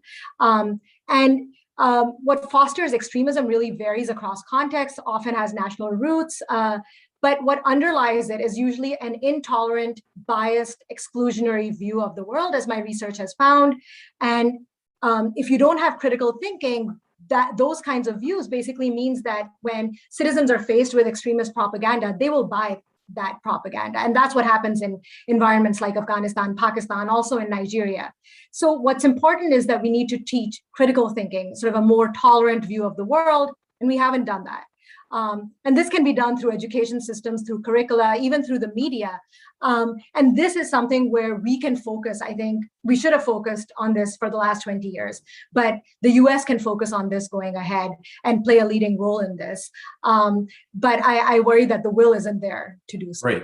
Thank you very much. And that's a very good segue, I think, to Farah, because I know that in some of your work, you were certainly well aware of this challenge and tried against the odds to at least make small headway in dealing with the problem of extremism globally. So maybe that's a good place where you can start, but any other comments you'd like to offer on foreign policy going forward, please. So thank you very much. I want to tell your listeners that if they did not listen to the first panel with General Allen and Ambassador Crocker, they were missing out on, I think, one of the most exceptional conversations around 9/11. In it, both of them obviously said some very powerful things, but among them, both General Allen and Ambassador Crocker talked about the environment in which we conduct all of the warfare that we do, and understanding culture and understanding trends that mostly, as foreign policy people, we aren't always inserting into the analysis of what's going on. So I want to start there, because in the 20 years since 9/11, you will all remember that we embarked on what we called the War of Ideas, which is to puncture the narrative that Al-Qaeda put out that the West was at war with Islam, which has taken on a global significance for a lot of different reasons. And we learned the impact of that narrative, the staying power that that narrative has, both with what happened with Al-Qaeda and what continues to happen with the Taliban, but importantly, what happened with the so-called Islamic State, where we saw foreign fighters come in from countries all over the world that were not even on our radar screen. The US government was shocked to find that people from Trinidad and Tobago were coming over to fight in the so-called caliphate. If we had been paying attention to the impact of ideology and how people navigate through identity and belonging, we would not have been surprised.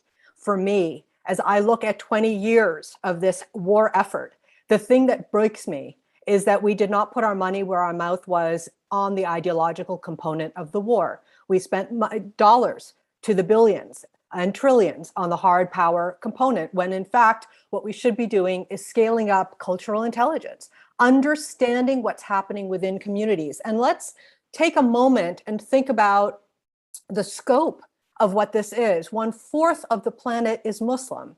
The majority of that number is under the age of 30. Digital natives who are connected with the swish of their finger to ideas and memes and videos and a whole host of other things that they feel connect with them around identity and belonging. General Allen talked about culture. He talked about the importance. It is a tool in our toolbox that we have not used. To be able to understand what's happening within these societies, in these communities, they offer us the signals for how to prevent the appeal of the ideology going forward. What we have to be doing as we think about, in a very sobering way, what went well and what didn't go well, we also need to think about what's coming. And for me, as I think about this on a global level, this isn't, and this is where I'm going to push back slightly to you, Mike, this concept of the Muslim world, what are we talking about? We're talking about Muslim communities around the world that are really vibrant, extremely diverse, and connected. So what is happening in Nouakchott, Mauritania, connects to what is happening in Montreal, connects to what is happening in the tri-border area in South America. people haven't put those dots together as we conduct policy. So that's the first general point. The second is there's been deep change in the way in which our world is activated around emotion and psychology. Dr. Ray talked about in panel one this concept of sort of feelings and emotions and what people absorb. When you talk about those kinds of things with policymakers, their eyes glaze over. Nobody wants to hear about how people feel about their identity. No one wants to think about belonging. But in fact, those are the sparks that begin the journey for people, whether you are a white supremacist or you're somebody who's interested in the so-called Islamic State. Something is happening within you in which you are thinking about who you are and where you belong. So the trends that have changed around what justice means, who we trust, what's important, are actually assets for foreign policy makers to think about as we determine what's coming and what the future is going to be. So for me, as I think about these global questions about emotion, about identity, and about how the bad guys are now going to be thinking about recruitment, I think about all those things. And I think also, Mike, about the joining of ideologies. We now have a situation where it is much bigger than the region around Afghanistan, I'm sorry to say. It is connected to what's happening in Europe, what's happening in Africa, what is happening in our own country around how we think about ourselves and how we belong.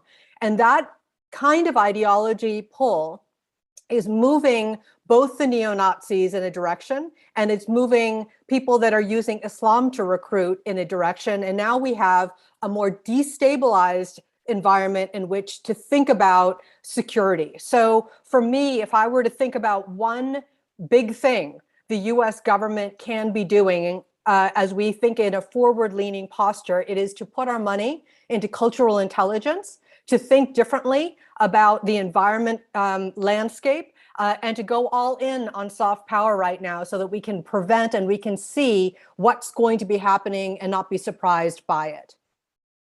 Farah, thank you very, very much for a great overview of many different parts of a universe that admittedly is not one world and requires many different forms of sophistication and knowledge on our part to deal with effectively. Congressman Hurd, over to you, my friend, and looking forward to your insights as to where U.S. foreign policy needs to go from here at whatever level you would like to address that topic. Sure. Well, my first insight is we need to put these three amazing women in charge, and we'll solve some of these problems. That will be the first point. But I agree with what all my fellow panelists are saying, and let me step back and there are some realities we have to accept. The global war on terrorism was a war against an ideology, right? The ideology was a specific, very narrow, small part of Islamic extremism. And dealing with this, it's like dealing with influenza. It's not going to go away.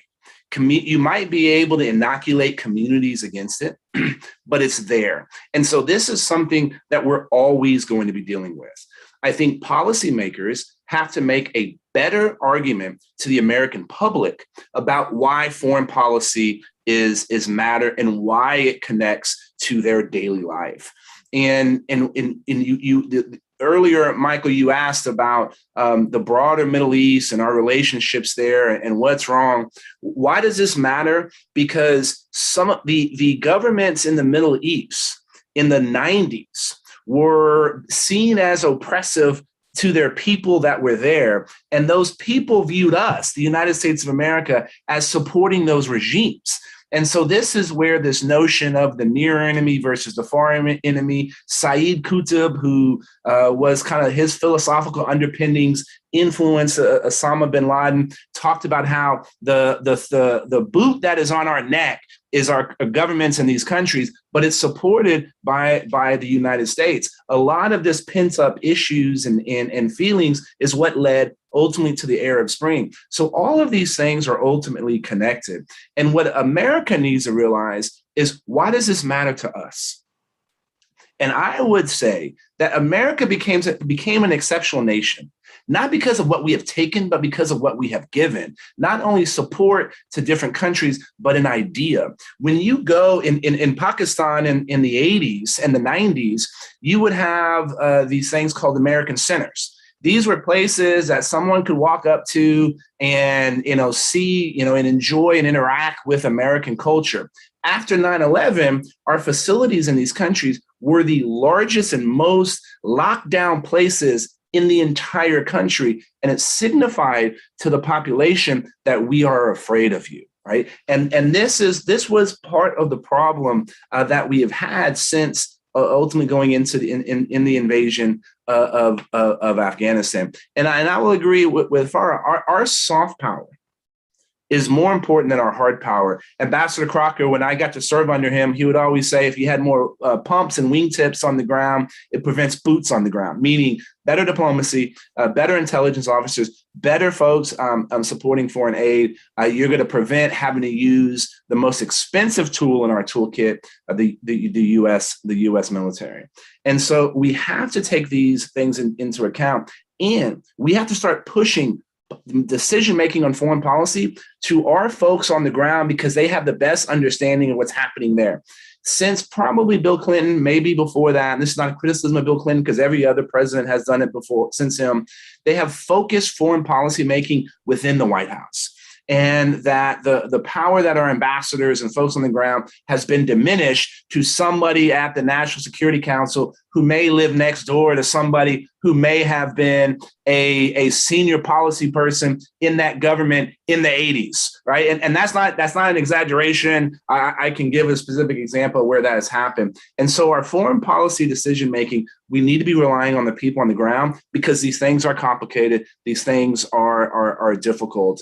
And I think, and Michael, just to end, the two countries that to me in the Middle East that when I started my career in October of 2000 in the national security apparatus to now that has been the most shocking is Pakistan and Turkey. We thought, I think one of the mistakes after 9/11 is not working close enough with the Pakistani government in order to change their ways and their support ultimately of the Taliban. There was a small opportunity in order to do that. They could have been an important ally. More Pakistani, the number of Pakistani boys and men that died in the global war on terrorism and in order to protect the entire world was significantly high. And sometimes we forget that. And then Turkey, we thought that was going to be a stabilizing country in the region, and it hasn't. It's gone the opposite way. And I said I was going to end, but I'm going to end on this. The thing that scares me is when you talk to our friendly Arab Sunni diplomats about the U.S. role in the region, they all say, don't make us make a decision. Don't make us make a choice. And they're talking about don't make us make a choice between the United States of America and China, because China has a role. And to me, we have to look at all of these things through that geopolitical lens of this great power competition between the United States and China, because this is going to affect America's a role in the rest of the region. And I would never have thought that 20 years after 9/11, that China could be potentially surpassing the United States of America as the most influential in that region. A quick follow-up, Will, before I go to Jane. On that point, and it touches on something, of course, that Medea spoke to as well, because she was talking about the region and how it will view American credibility. Just to bring it home, how much should we care? I mean, I was in meetings. I had the privilege of being in meetings with President Karzai 10 years ago, which were fascinating to watch his mindset. And I think he's got a lot of abilities, but he was also, of course, a frustrating interlocutor ultimately for the United States in many ways. But one part of his worldview was that we must really value our presence in Afghanistan. And I was more of an observer than a participant in these conversations, so I bit my tongue. But I really wanted to say, President Karzai, if we could have a safe Afghanistan that respected human rights at a modest level, we'd be happy to leave. And frankly, I'd be happy to see China be influential there today. If they, good luck extracting those minerals. I've been to Afghanistan a lot, and I love the Afghan people, but and I would have preferred to stay. And I think President Biden was wrong to pull us out. Medea and I wrote about that. But still, I don't see great opportunity for the Chinese in Afghanistan. Pakistan may be a little different. The Chinese seem to be, cutting off their own nose to spite their face with India. So I don't know that we have to worry too much about the Chinese and Indians getting close. How much should we really care about our geostrategic position in South Asia? I think there are a lot of reasons to worry about the pullout, but I'm not sure that's one of them. What do you think? Well, look, Dallas Morning News asked me to write a piece on the pullout. I wrote something a couple of days ago. You can probably find it on my website, willbeheard.com. I go into some of these things like why I thought this was a terrible decision. Why are we talking about pulling out? A presence of 3,500 people on the ground, right, was a small footprint that allowed the Afghan army in order to fight and hold the line. The beginning of the end was when the previous administration, the Trump administration, negotiated with the Taliban without the Afghan government in the area. And then when the Taliban realized that Joe Biden was going to continue the same policies as Donald Trump, then all the Afghan folks that weren't getting paid, the army folks that weren't getting paid, that were in the South, they're saying, why am I going to fight if the most influential entity in this country, America, is basically picking the Taliban? That's what started this ultimate problem of where we are now. Why should it matter? Guess what? If there's more free countries, it's better off for America. If you have countries that America can exchange goods and services with, that's good for America. That's good for all of our 401ks when we get old and are living off that. It helps us keep prices low, right? Like these are some very basic things. We always talk about those rare earth minerals. I'd rather buy it from a friend like Afghanistan than have to buy 98% of it from China. And so it matters. Oh, and by the way, if we believe, right, that freedom and opportunity and being able to move up the economic ladder is good for us, we should walk the walk. And the fact that half the population in Afghanistan was not allowed to go to school, right? The fact that the Taliban just said girls aren't going to be able to play sports. That's the first thing they say. Guess what the next thing is going to be? They're not going to be able to go to school. And the number of girls in the millions that are now been in school that are going to help reform that country, Afghanistan has evolved far. It has a long way to go, but it started basically in the 4th century. And so now we have what it is because we helped export that. So it matters to us. Because this is saying the way of life that we believe in that should, it's going to, if it increases more in the rest of the world, it's going to be more beneficial for humanity and be able to uplift humanity. That's why we should care. Very powerful. Glad I followed up, and I tend to agree, but more importantly, the way you put it was a very good way to have our penultimate presentation for today. And now, Jane, I think there could be no more appropriate way to finish than with your reflections.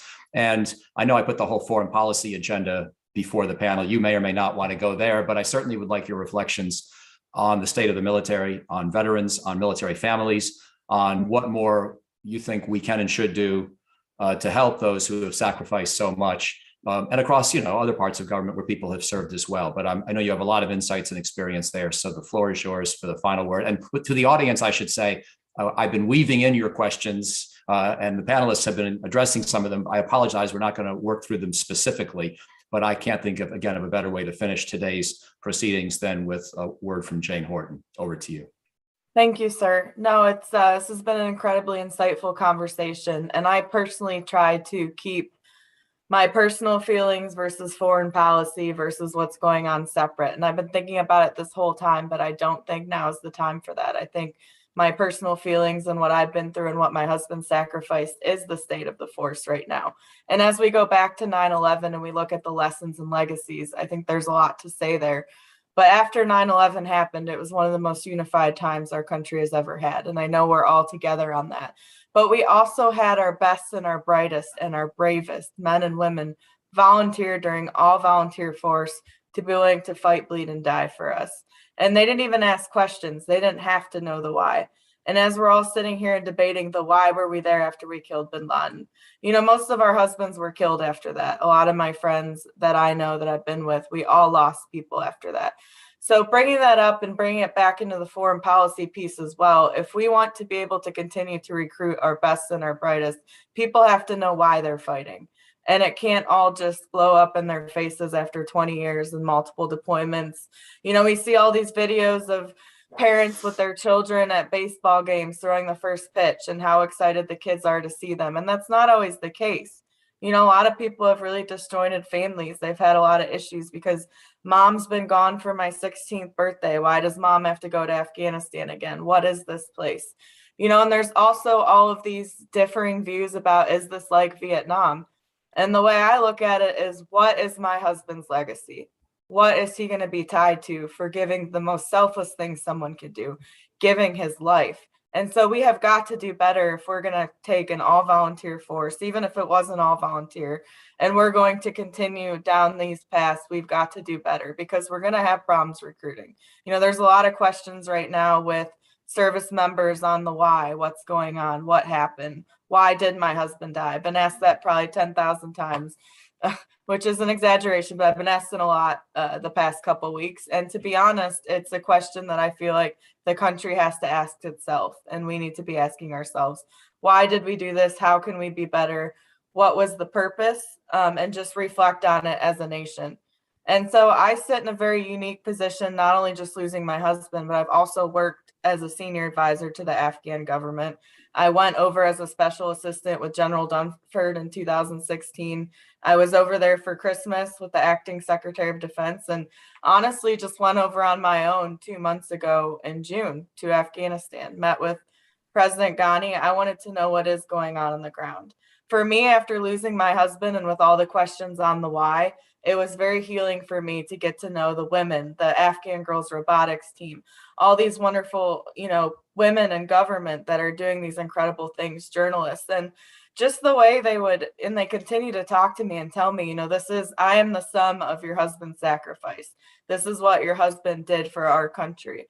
And to be on the phone with people all night long, you know, trying to get out of the country. And they're like, Miss Jane, we're going to be okay because the Americans are coming back to help us, to tell them we're not coming back to help you is pretty horrific. So as we talk about lessons and legacies, these are all things that we have to talk about. And we have to have a real conversation with ourselves about the state of the force and the institutions.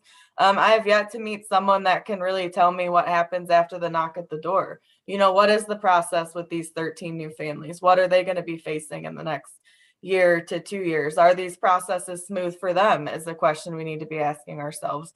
Is the VA process working for our service members? So there's all different kinds of interwoven things there with the state of the force, and also our credibility as a nation. If we're going to lead the world, if we're going to lead, and if we're going to tell people, you know, come work with America, we're here for you. You know, we are the land of the free because of the brave, the land of promise. We have to keep our word on that. We are better than that as people. And so we have to look back and reflect and see how we can do better, what we can do as a country to learn, and also to paint legacies appropriately from those who have fought, bled, and died. They deserve better than, you know, is this another Vietnam? We're already declaring that we lost. And maybe that is the case. And this is the first time I'm going to say this, but I can stomach that only if we learn for the future. That's the only way that I can stomach that. My last comment is it's an honor to be on this panel with all of you. I also think that we have a lot to learn from our Muslim communities, and they are our greatest resource. And as we have all these beautiful Afghan people coming over to America, let's learn from them and let's work with them on the future of Afghanistan as we go forward. So I look forward to that. I have some friends coming over that are really, really excited to get to America. And I also hope we as a country don't forget how brutal the Taliban is. You know, 2 years ago when I was there, they just shot up a maternity ward and killed women and children and babies. You know, this is a brutal regime. So, yes, so I'm going to stop there. Well, it's powerful. And let me just say in closing, thank you. And let me add that even if in some sense our mission in Afghanistan was a military defeat in some specific sense, and I do believe that, I also think it was not a strategic defeat. I think your husband and many others gave a lot in not just, and should be proud, and you should be proud, and we should be grateful, not only because they did what they were asked, but because, as the previous panels underscored as well, we have had a safe homeland for 20 years, largely because of these efforts. And also, even if the Taliban ultimately, in some military sense, won, they know that we fought them for 20 years and we'll go back if we have to. If their behavior becomes egregious, and it could, I think all of you were right to underscore that, or several of you underscored that. There's a pretty powerful message we've sent, which is different than the America of the 1990s, where we were quite averse to taking risks on the battlefield. And I think people see now that we're willing to do what's needed. So I think the Taliban is going to be pretty heavily discouraged from active collaboration with any of the groups that Medea mentioned earlier. We got to keep our eye on them. But I think we have done a lot. Your husband did a lot to send a message. This country is prepared to do what it takes to defend itself. So I had the privilege of writing an article along these lines with Amy McGrath, one of our nation's first Marine Corps aviators to fly in combat as a woman. And we made these points. And I just want to underscore not just the gratitude, which is profound, but the conviction that at a strategic level, the contribution has been enormous, even if we now have to figure out a new strategy for the next 20 years, at least in regard to Afghanistan, where we've pulled up stakes. So I'm sorry for that little sermonette, but I couldn't help but want to express my own personal feelings and gratitude, especially to you, Jane, and all the families like yours. And I want to thank the whole panel, the whole Brookings enterprise, and especially those of you who tuned in today to join us. Bless you all and your families on this momentous commemoration. And again, with thanks and gratitude to all who have done so much. So signing off from Brookings.